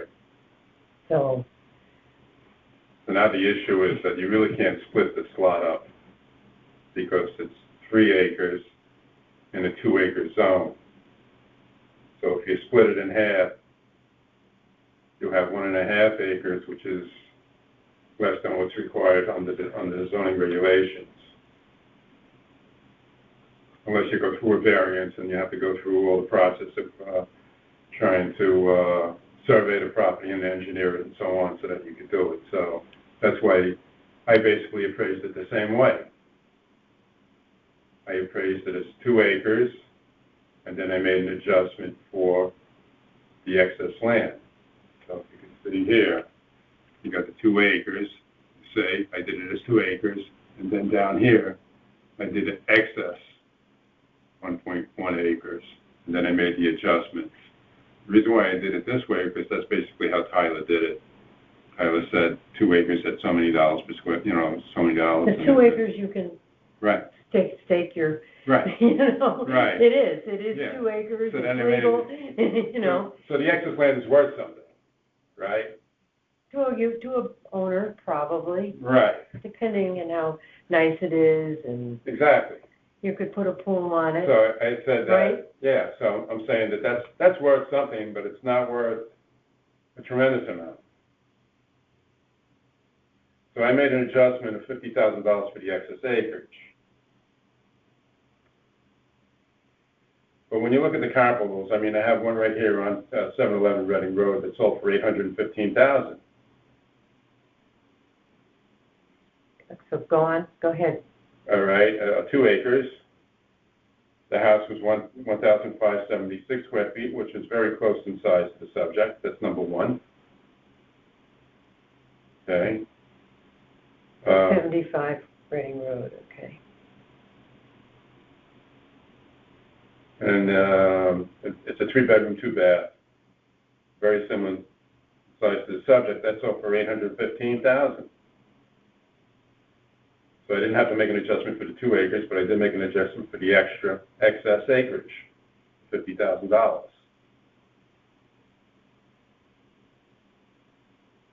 So the 851 is it 2 acres? 1711 Reading Road is a 2-acre site. Oh, I was starting with 675 Reading Road.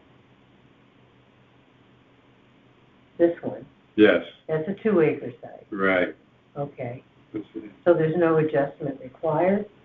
Well, No, but excess, say 2 acres, and then when I come down here, I adjust for the excess acreage. so this one has an excess acre.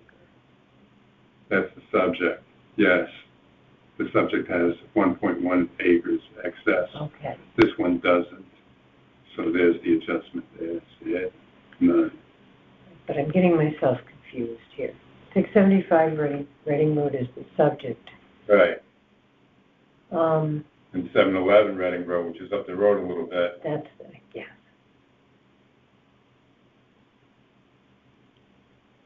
sold for $815. 815, yes.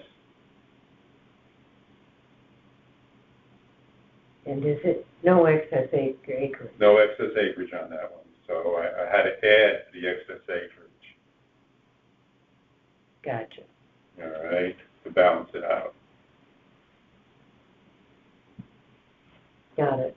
So you Right. adjusted for $50,000 for that. Right.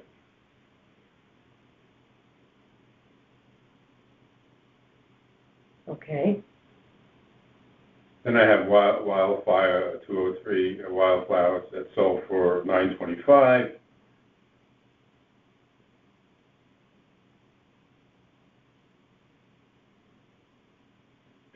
.4 acres.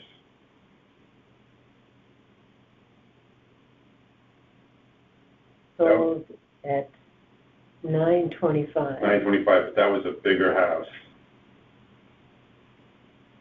That was a 3,022 square foot house. Larger home. How much more square footage is that? Oh, God, probably another 1,500 square feet.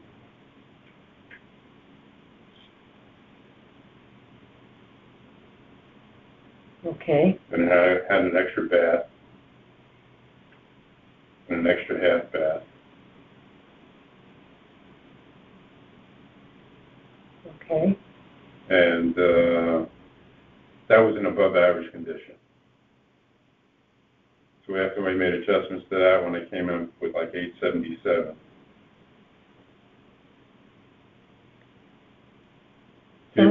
So then you made adjustments to the original one, to the Right. 475, to 675, Right.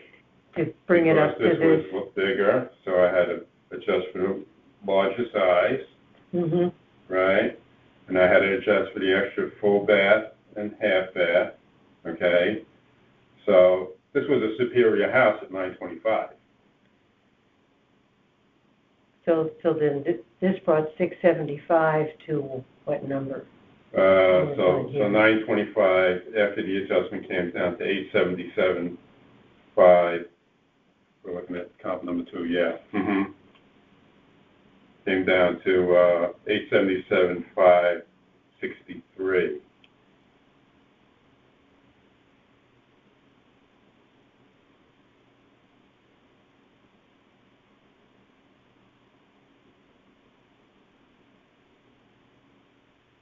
Okay. Which is close to what you're asking. Okay. Now what I did was, if we look at sale number 3, 2468 Congress Street, that's really right up against the highway, up against the Merritt Parkway. So it's an inferior location. So I understand that one sold for less. That sold for $702,500. So we have one superior house, that's comp number 2, and one inferior house, which is comp number 3. All right. Okay. Because comp number 3 has a smaller lot, has 1.3 acres. So to bring it up to 2 acres, I had to add.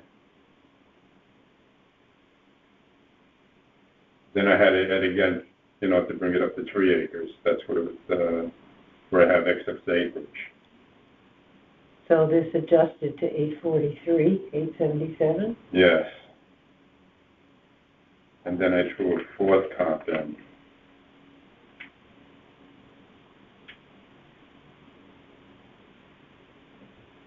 Which is 400 that Dunham Road. Next page, one more. Turn it over. Right here.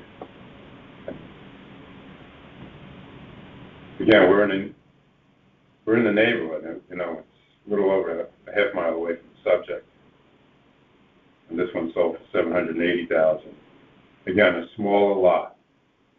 So I had to add to bring it up to 2 acres, and then I had to add again for the extra acre and a half. But it's a similar sized house.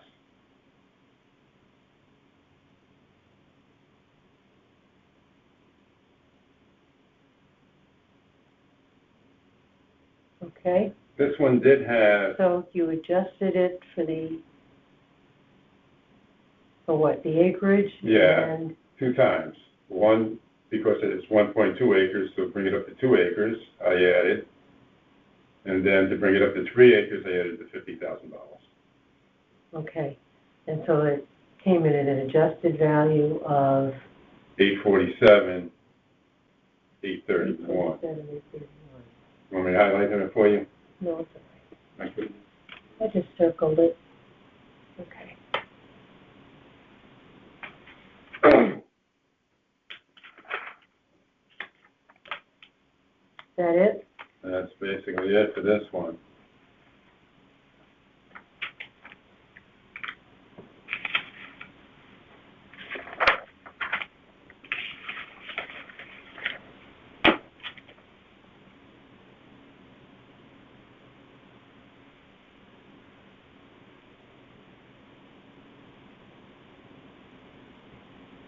Your name is A-N-A, yeah, there we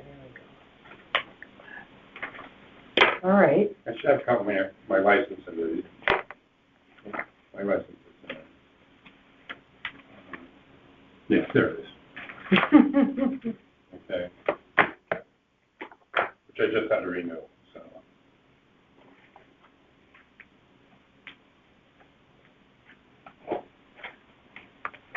So I'm going to, we're done with this one, right? Right. I'm going to, Finish it, yeah. yeah, Okay. and it's 11:15.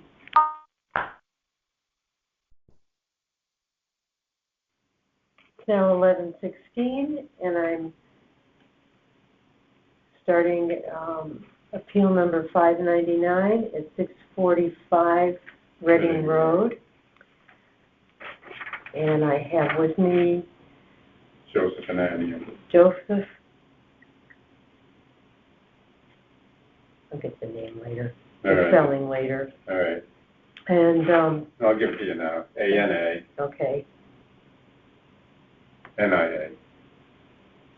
So you got it. Anania You got it. is here representing the owner, Sally Pisty. Right. And the town has valued this property at $1,065,300, and the owner and appraiser requesting it being reduced to $890,000. I'm going to swear you in. Do you solemnly swear that the information you shall give concerning the assessment appeal now in question shall be the truth, the whole truth, and nothing but the truth, so help you God? I do. Thank you. Fine. Again.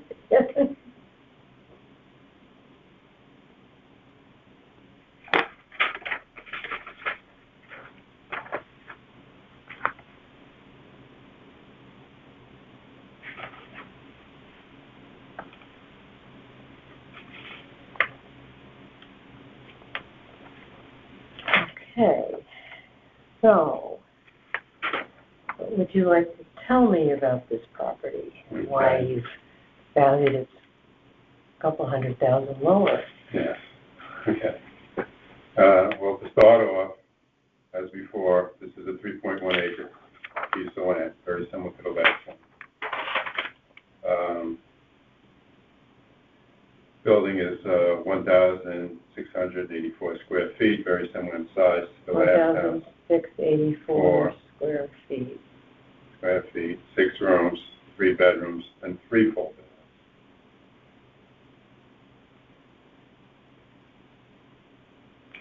3 full baths. Yeah. So every bedroom has a bath. Well, Although maybe I guess when there's they a built counter this room house- in the downstairs. I think what happened was they originally were living in 675, and then they built this house afterwards. They built this house in 1951. And when they built it, they decided that, more than likely, there's a bathroom in the basement. Okay? And then 2 on the main level. Okay. Even though this is a little bit larger than the other house.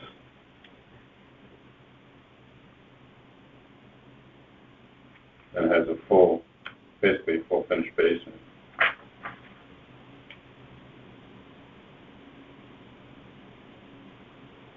This was occupied by a tenant, and I wasn't able to get into the inside, but I was able to photograph the whole outside of the house.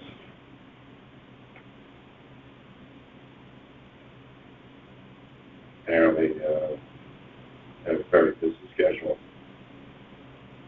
I tried several attempts to get into this house. I mean, if you look at the, what do you call it, if you look at the field card, there were some permits taken out on this here. There's an error, right? Yeah, it's on the field card here. That, let's see, they did re-roof this house in 2024. And it was permitted. So, where's the error? Says here, re-roof, strip and re-roof. So it has a new roof on the house. But that's not an error. No. No, No, it's not an error. okay, No, I'm just saying, yeah. okay, We're rating that into what we call the overall condition of the house. okay. All right. But then again, the interior of this house is dated also. From what So the owner- roof was last replaced in 2020. 2012. Yeah, Right. 10/12 of 2020, 10/1 of 24. Okay. That's not so long ago. No, No, So it- I won't comment on that. okay. It says it has 1 4-fixture shower stall. One, So, one bathroom is, in other words, the one bathroom lacks a tub. So it's a shower stall bath. okay.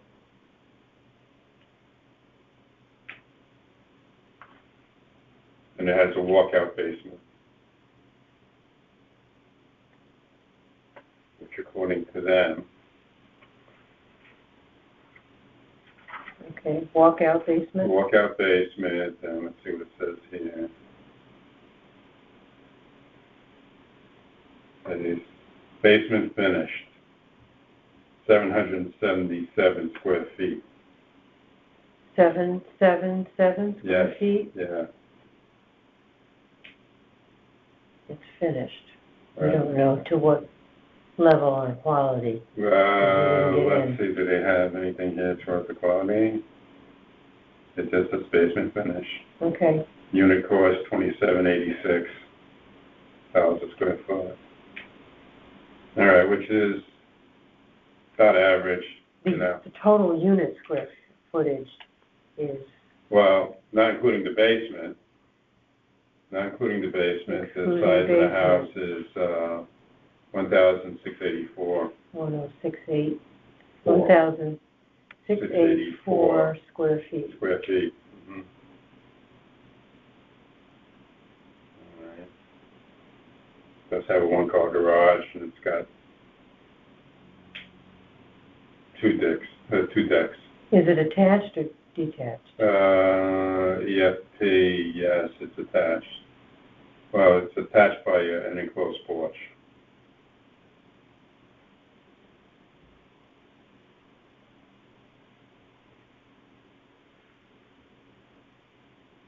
Okay, All right, so I analyzed this the same way I did the other one.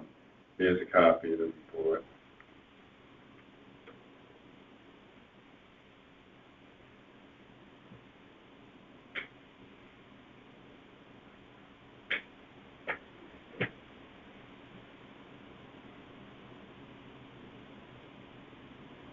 so you made adjustments for Well, acreage? yes, I did the same thing I did last time.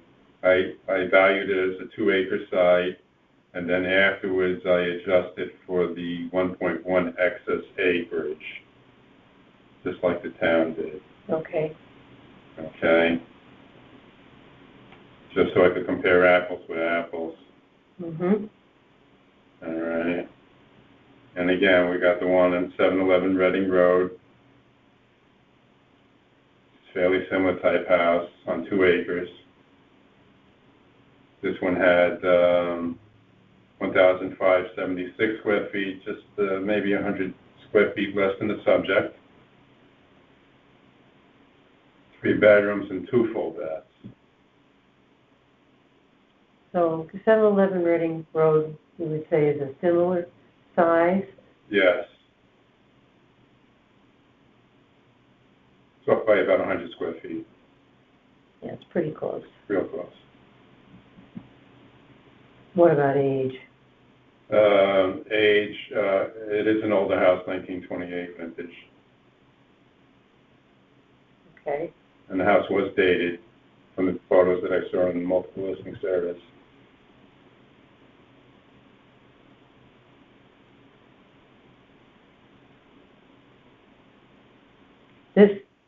The subject property, you don't really know what it looks like inside.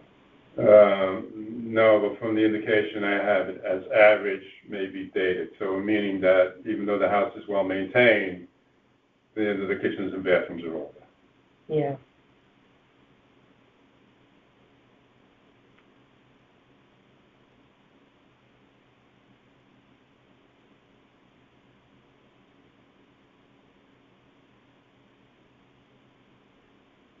Okay.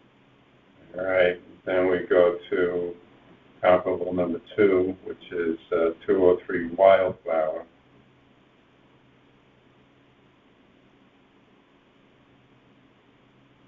.203 Wildfire Yeah, Flower. Wildflower Lane, which sold for $925.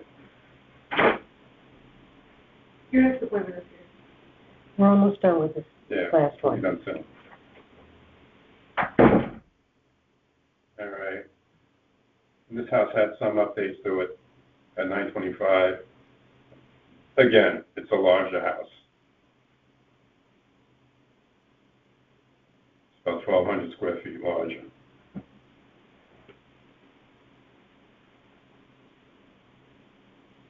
And it has 3 full, 1.5 bath.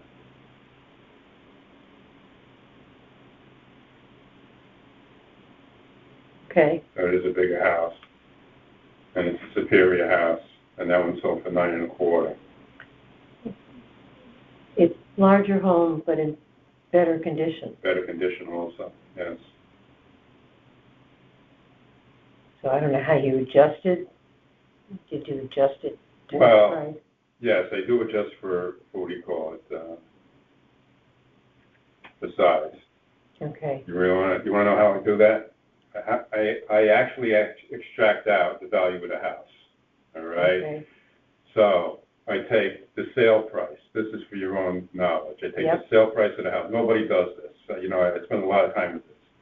I take the sale price of the house, Mm-hmm.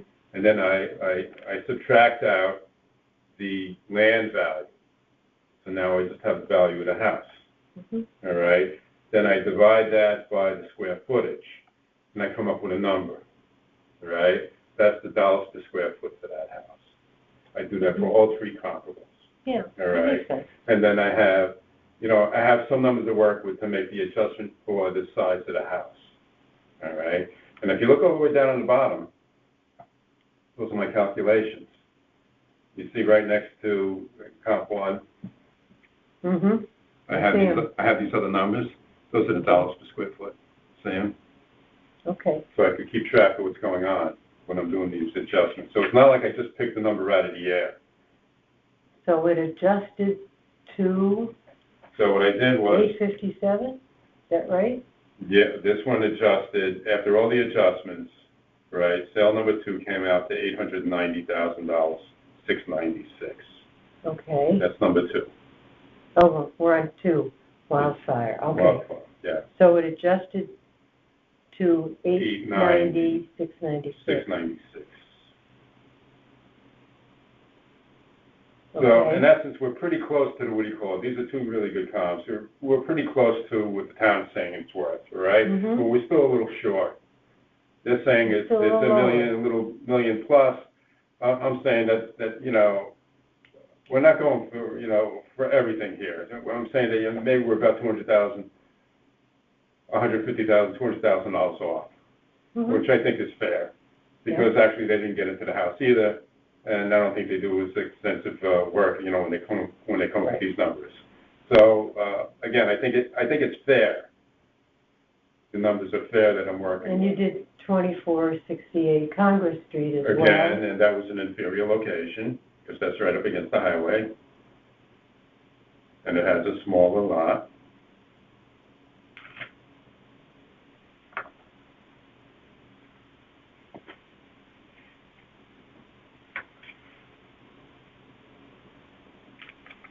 Okay, And I did put a fourth comp in there, but I don't have, you probably know it there. Hold on, let me see what we got there. Yeah, there it is.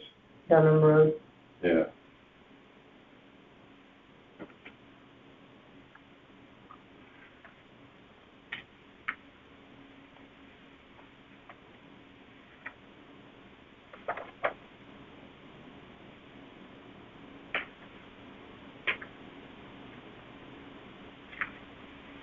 So I'm just going to write down the comp numbers here, and then we can. Go ahead. So this one comes to 857,010, the 2468 Congress.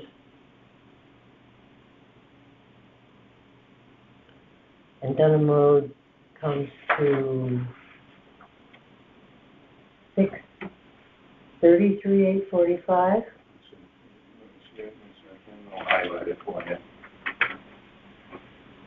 799,848. Okay. So that's 800,000. 799,848. So we're about 200,000 off on that one. Okay. All right.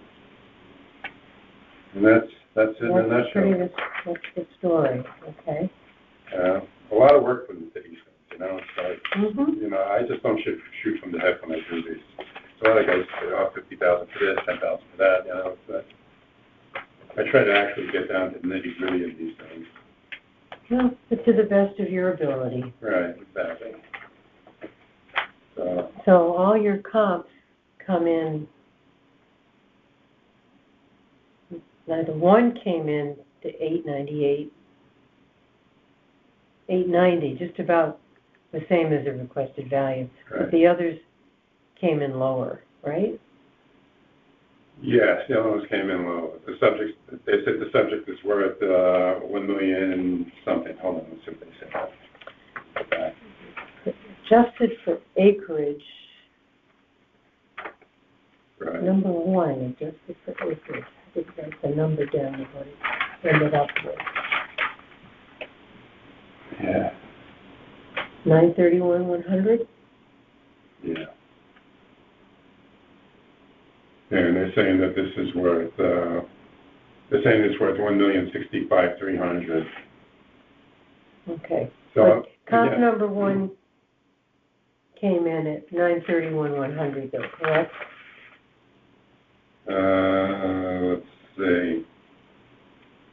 Comp number one, 711 Reading Road, came in at 867,529. We have that there? Oh, no, it's over here. Okay. Yeah. Down there. That's not the Yeah. one in the yellow. Okay. Good, I'm glad I Okay. asked.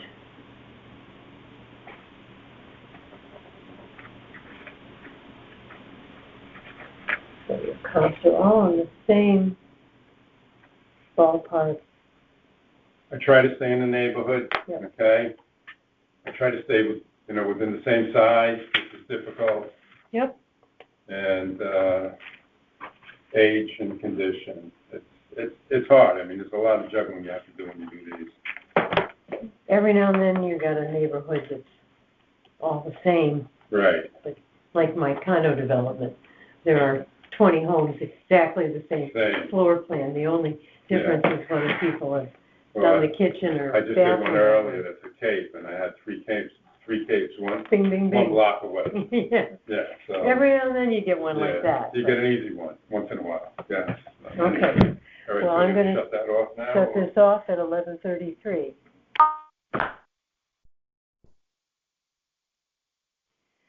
And it's 11:36 a.m. on March 25th, and I am doing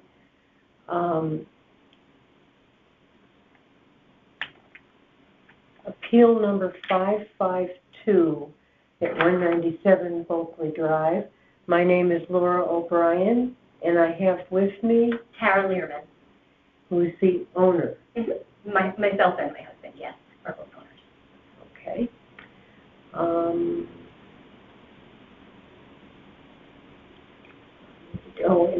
the town has valued your property at $883,800, and you would like to reduce it to $780,000 even. Correct. And now I have to swear you in. Okay. Do you solemnly swear that the information you shall give concerning the assessment appeal now in question shall be the truth, the whole truth, and nothing but the truth, so help you God? I do. Okay. Therefore, would you sign on that one? Sure.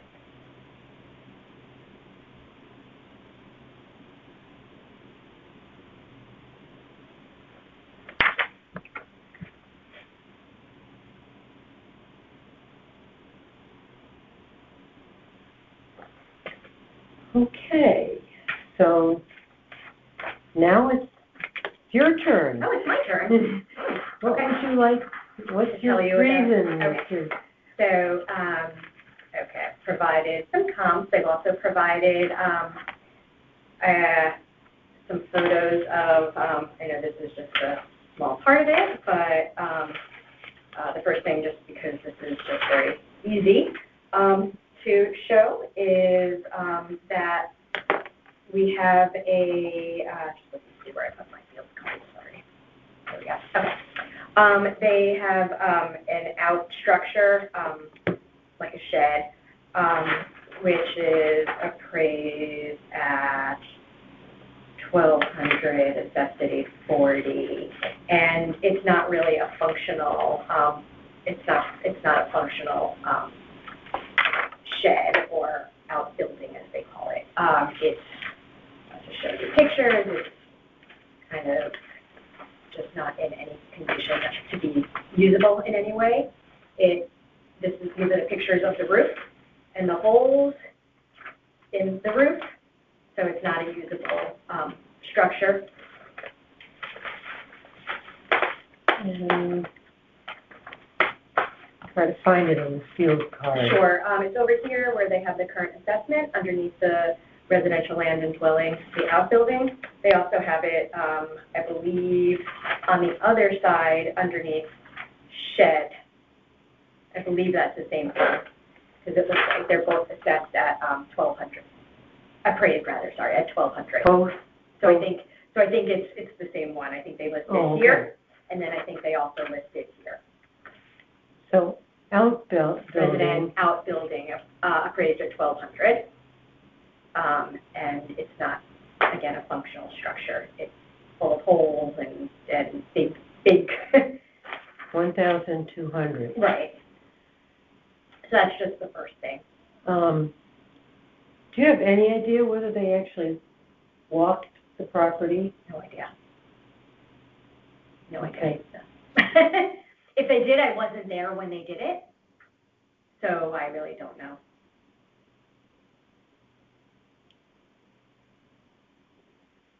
You know, I've often wondered whether they do, because a while back I appealed an assessment because they had a pool listed on our field card, which we had filled in a long time ago. And so I appealed that because we don't have a pool anymore, which would be very obvious if they had, gone back and looked. So I don't know whether or not they. Well, and the day can be different people each Right. time. So I don't want to Yep. generalize. If you know Yeah, what I absolutely. mean. Especially that was many years ago. So. So the photos of the shed are in. Am I making The sure? photos of the shed are here. These are, I think you had them earlier on. There's, I'm just making sure they're in. I here. just took a picture of looking up. I couldn't reach to get a picture of the roof at level. So I went inside and took a picture up at the roof. And these are the pictures where you can see all the big gaping holes.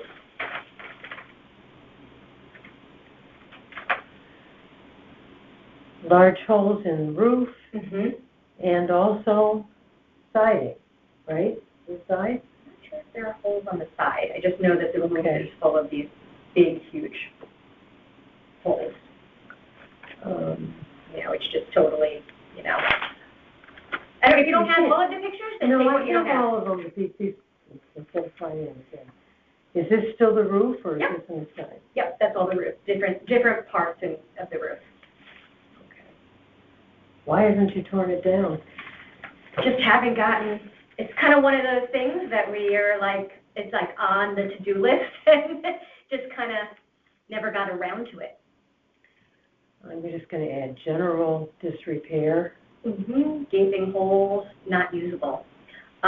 Yeah, it certainly doesn't need to be there. It's just kind of one of those things that is on the list and just, Yep, you had to address it. Okay. and just haven't gotten around to. Okay. Okay, so And that the first was thing. valued at $1,200. Correct. Okay, so that's sort of an easy one to Right. knock off. Right. Okay. So then what I did was I provided two different sets. I provided other field cards of similar properties to mine in similar areas that were appraised and therefore assessed at lower values that hadn't necessarily been bought or sold, during that, Window that, during that window, but just comparing, in the field cards in terms of how they were valued. And then I have a separate set of homes that were sold recently within that, base period, they call it, that, were as close to as what I could find to my house, that were also sold at less than my appraised value. so let's list the comps, which were recent sales first. Recent sales, sure.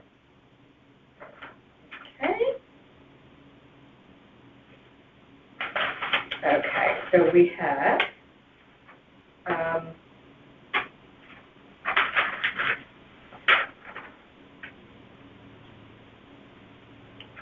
let's see which one. Bailey. Okay. Okay, hold on, let me just, okay. So I have 171 Bailey Road, which was appraised, I don't know if you want the appraised and assessed values or just the appraised values. I know it's the same, it's the same percentage of the appraised that gives you the assessed. So, but the appraised value is $800,100, and the assessed is $560,000. Yeah, I'll just take the, If you have one, you can figure out the other, right? Right. So, and that is, let's see, that one I have as similar size, similar land. let me just see if I unit. can find the field card here for that Here. And it's on the back, so it's front and back. Yep, that looks like it. one. Okay. Okay. Go ahead. Okay, so similar land, similar living area, Similar type- acreage, you mean? Similar acreage, yeah, similar acreage, similar Square living, feet. similar square feet in terms of living area. Similar time built, this one is slightly newer, but not a lot, maybe like 5 years, 6 years different. Similar, both central AC, both 4 bedrooms, similar type neighborhood. Okay. So, okay, so that's the first one. Did you have a sale that was recent on this one? Oh, is this the sale? Hold on a second. 171 Bailey Road. Hold on, let me see if this is, the sale or just the, you know what, that was just the field card, I'm sorry, it wasn't the sale, you wanted sales, I'm sorry. Sorry, okay, I'm sorry about that. We can just move that one to the sorry, to the appraised values. Okay. Okay. For sales, I have this one, 204 Glen Ridge Road.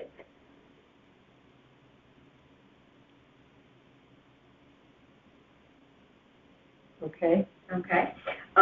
This one, was sold, 6/16/25. for, 680/100.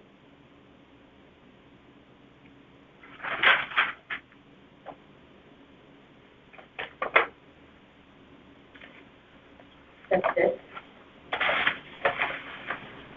I'm sure it's in this package.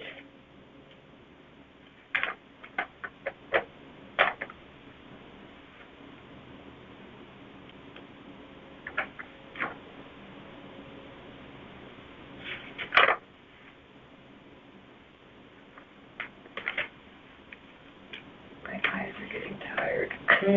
Yeah. Been looking at these things all day, right? Yep. Is this a summary of all of them? Not that I provided.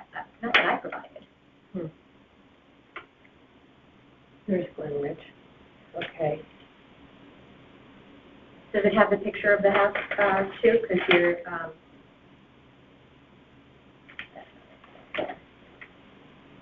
Nope. here, this side. You can keep that if that's helpful to you. That's just the front door of the house, right? Yeah, that was what was provided in the listing. So it's recently built? Yeah.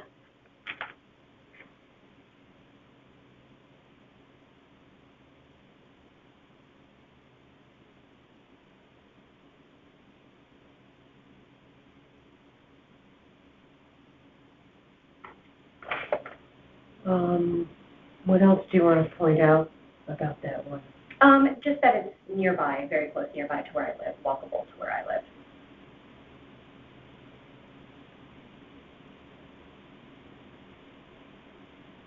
So it's sold for $600,000?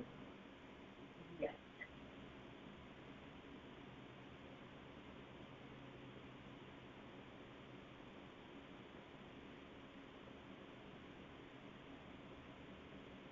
And I have, I think, 4 of sales to show you. But this is a sale as That's well. a sale, yep. This, And I think I have 3 more to show you. size-wise, how does this compare? Everything that I picked, I tried to get something that was similar. 5 bedrooms, 5 baths? Mm-hmm. Yours is 4 bedrooms, 3.5 baths.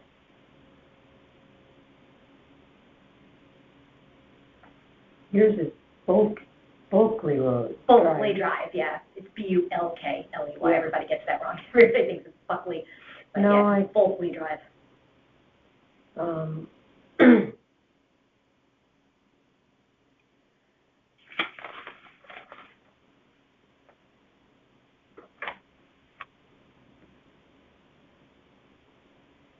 So this, yours, it has how many bedrooms? 4 bedrooms, 3.5 baths.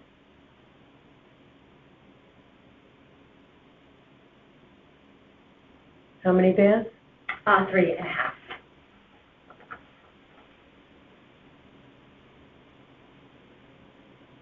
Okay, so we go to Glen Ridge, Mm-hmm.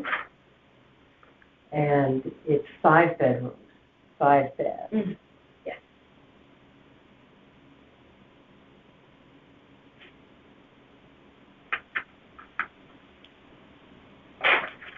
And it's sold for $600,000? Yeah, whatever it's on there, yeah. How do I know that? I think that's what's listed. If you want to, I can take a look at it and show you if you want. Take a look at it.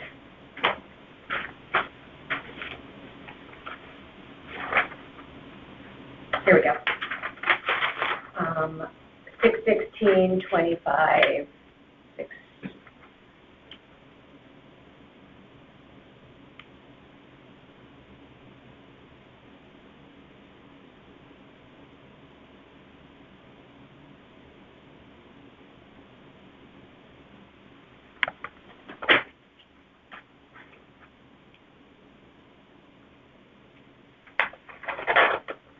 I can't really see the house, but it's 5 bedrooms, 5 bathrooms. That's what it says, yeah. Wonder why so low? I don't know.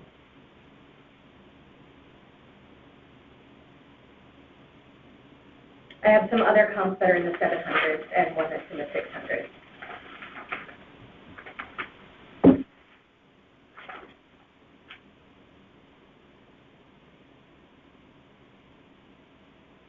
Reason on this one, I don't have, I'm not sure which one, because for some reason on this one, I don't have the page that has the property amount, so I just want to hold it up. 5 Random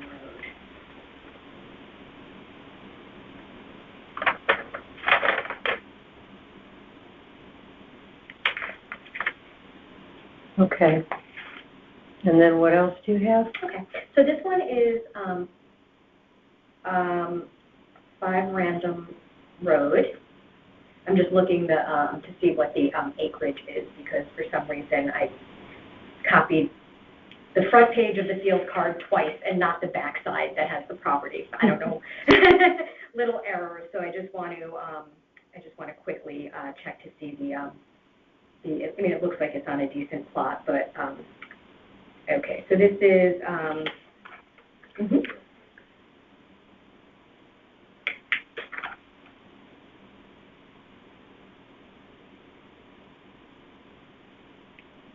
4 bedrooms, 3 baths, right? Mm-hmm.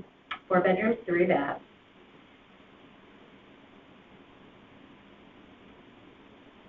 Sold when?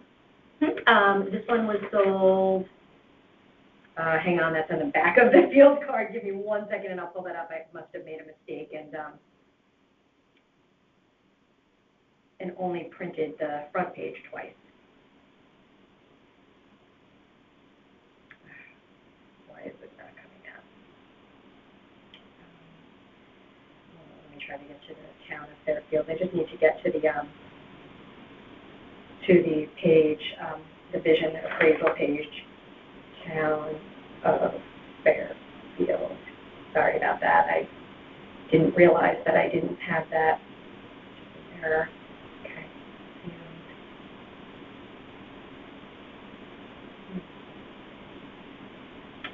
This was sold for $600,000 on 6/16/25. Which one is that one? No, this one's Random. That's from This is a different one, yeah. Look at the This wrong is, one. this one is Random Road. Yeah. I'm trying to see the sold date, and for some reason, I accidentally I'm not getting service. I know it's, has, similar area. It's 4 bedrooms, 3 baths. Is service not good in here? Probably not. Okay. For some reason, I made a mistake and printed the front part of the field card twice. Yeah, I know. And the back card is where it has the sold date and the acreage. And I'm having trouble getting into to look at. Let me see if I took a picture of it. Do you have the Wi-Fi password? No, I don't. I was just using like roaming or whatever. Okay, Wi-Fi, not KK. Let's see. Which is it Fairfield Guest? Yes. Okay, and what would the password be? Usually can remember it, and now I'm not.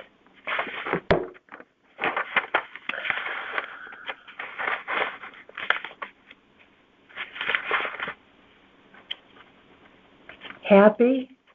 Capital? Yeah, I think it's a capital A. Happy? 375. Either a dollar sign or an exclamation point. All let's try dollar sign.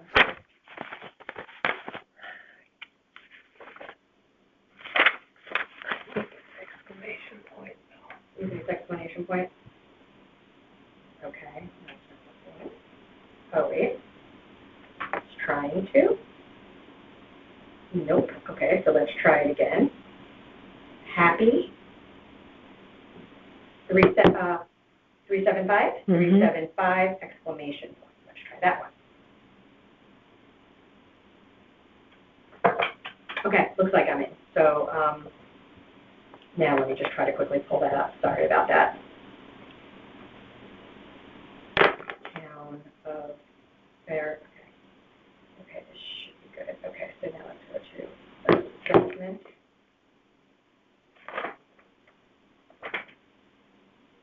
Okay. There's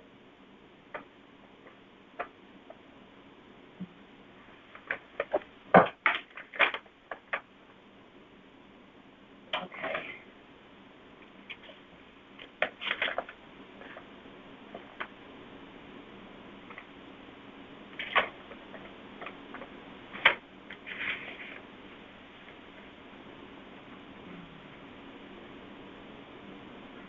Okay, here we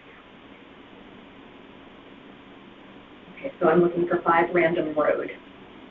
I like the name of that street. Okay. 5 Random Road.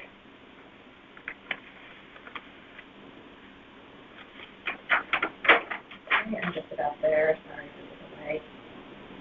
I'm making use of the time. Okay, good. 5 Random Road. Here we go. Visit field card. I'm sorry I don't have a printout of this for you, but I can give you the information. So this was sold, this was sold 10/30/25 For $710,000.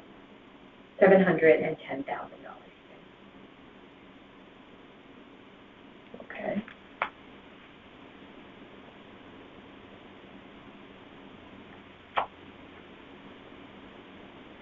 So yours is a 4-bed, 3.5 bath. This was 4-bed, 3 bath. Yeah. I don't know what we know about the condition of it. It's similar year built, central AC, hardwood floors, and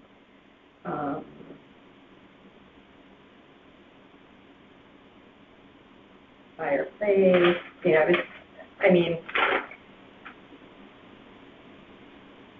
yeah. I don't know. I'm just going by what Okay. the information I have.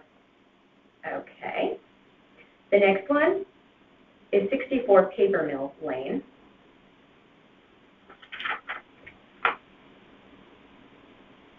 Okay, similar year built. It actually has similar square footage. It's 4 bedrooms, 3 baths. Although it's interesting, the field card says 2.5 baths, but from the Listing. it says 3 baths. Similar square footage, similar land, and it was sold in 4/11/2025 for $715,000. 715. Even. And, 4/11/25. 4/11/25, yeah. And obviously, like on each of these sales on the field card, it also lists the, what the assessment was, the recent assessment.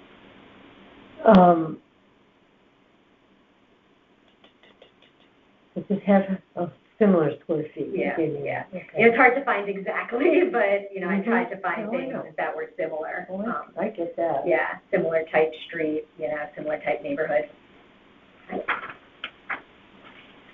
And then the other sale I have is this one for $650. Now, what's the address? 42 Robbins Circle. Okay, Also looks like, I was saying new construction, but it says year built 1961, so I'm guessing that they might have, that it might have been like a renovated. So 650 sold. Is that in the original documents? Is what, yeah, the ones that I provided, yeah, should be. But I'm happy to give you this one if you don't have a copy of it there, but yeah, it was one of the ones. 42, Robin Circle. And it was sold whenever you're ready, I can tell you.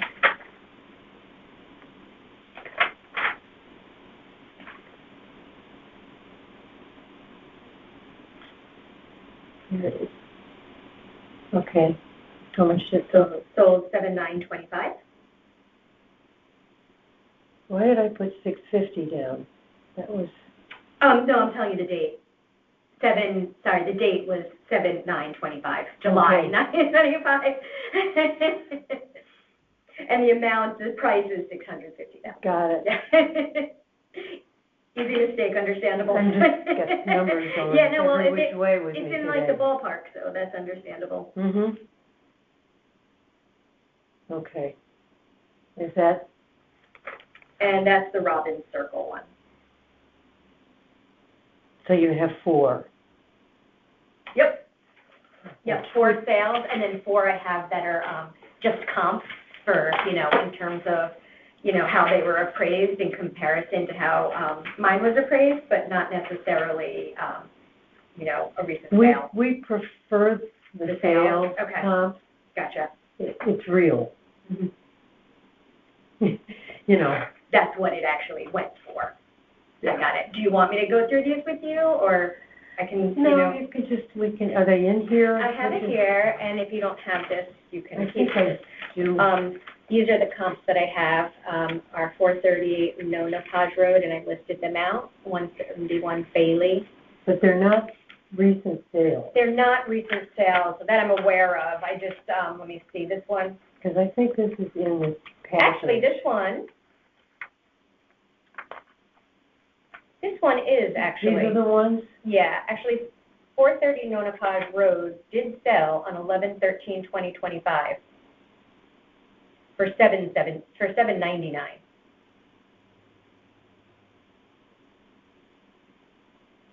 11/13/25 for $799, and this one, similar. I mean, they should all be similar living space. It's actually more. It's actually slightly more land. Which one are you on now? I'm sorry, still 430 Nona Podge. Okay. Okay. So so that was also a recent sale for $799,000 on 11/13/25. It has more land. It has more square footage for the land, and the living. Is that someplace where you summarize this? No, should I have? Well, I gotta write notes then, so, but then. It has slightly more. Nona Page has same, Slightly more acreage and slightly more living area, square footage.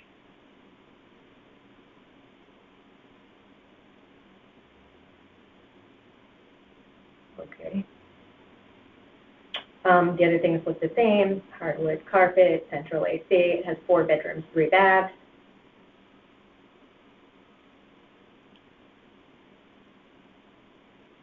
So you'll put that one with the recent sales, even though I'm gonna leave it here, okay. and I can't, I'm not gonna make a new exhibit.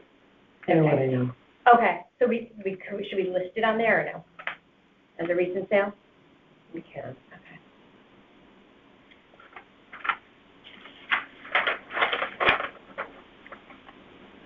I don't think the other ones on here are recent sales. They just, that one just happened to be.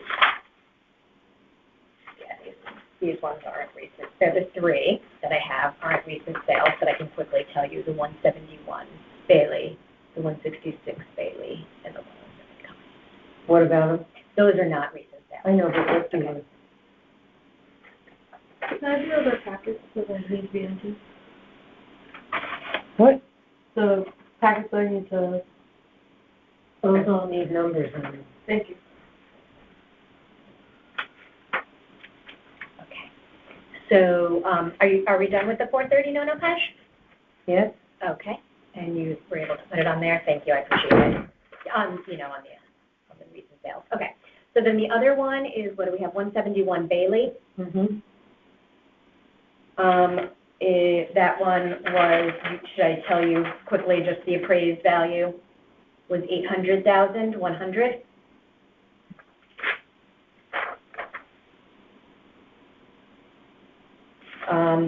It has similar square footage,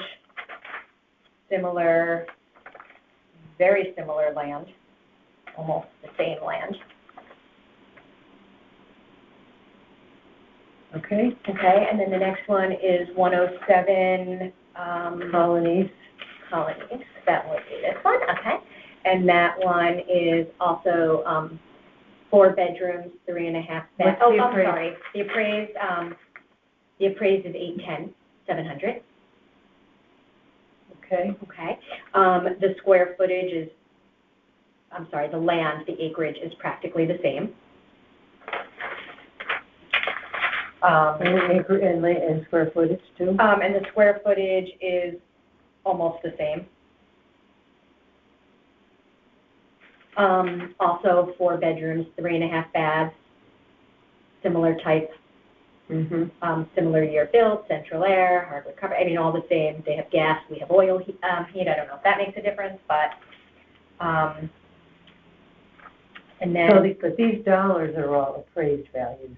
They're all the appraised, not assessed, they're all appraised values. Yeah.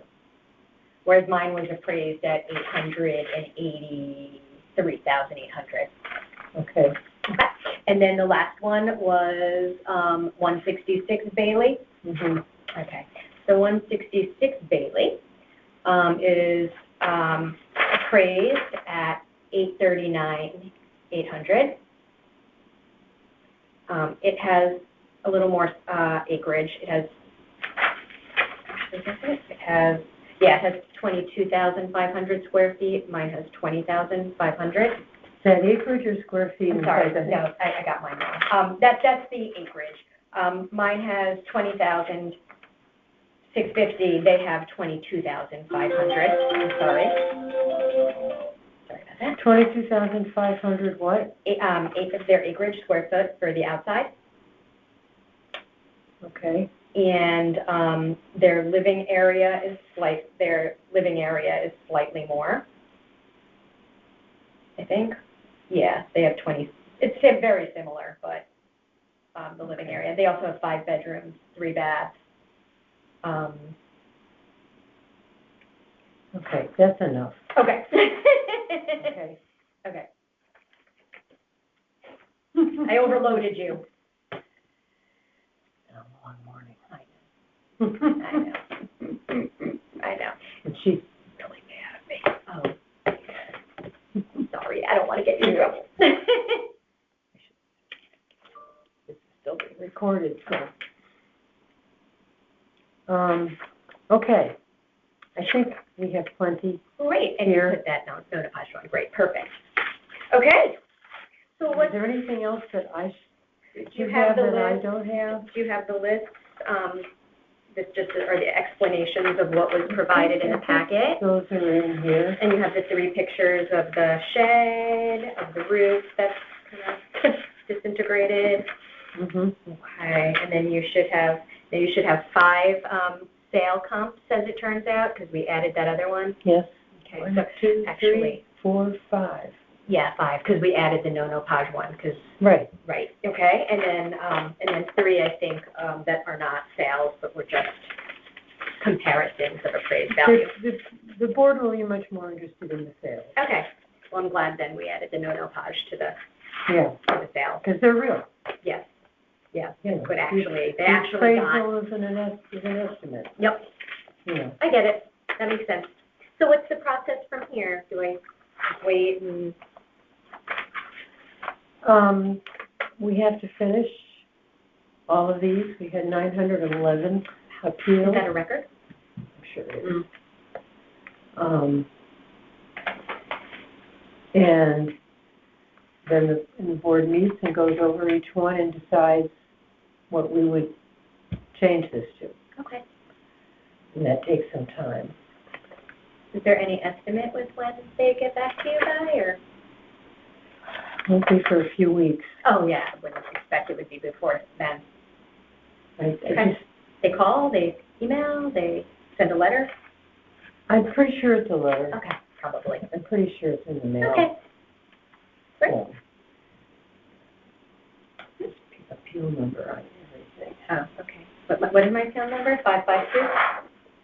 Yes. In case I need to reference it, I don't know if that's a thing or not.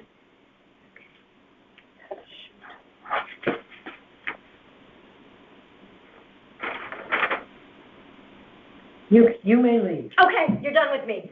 So I'm gonna, Okay, great. Close Wasn't sure this off. if you needed me no, for I'm anything busy else. writing. Okay, Okay, Perfect. thank you. Thank you Nice so to much. meet you. nice to meet you too. Thank you. Have a great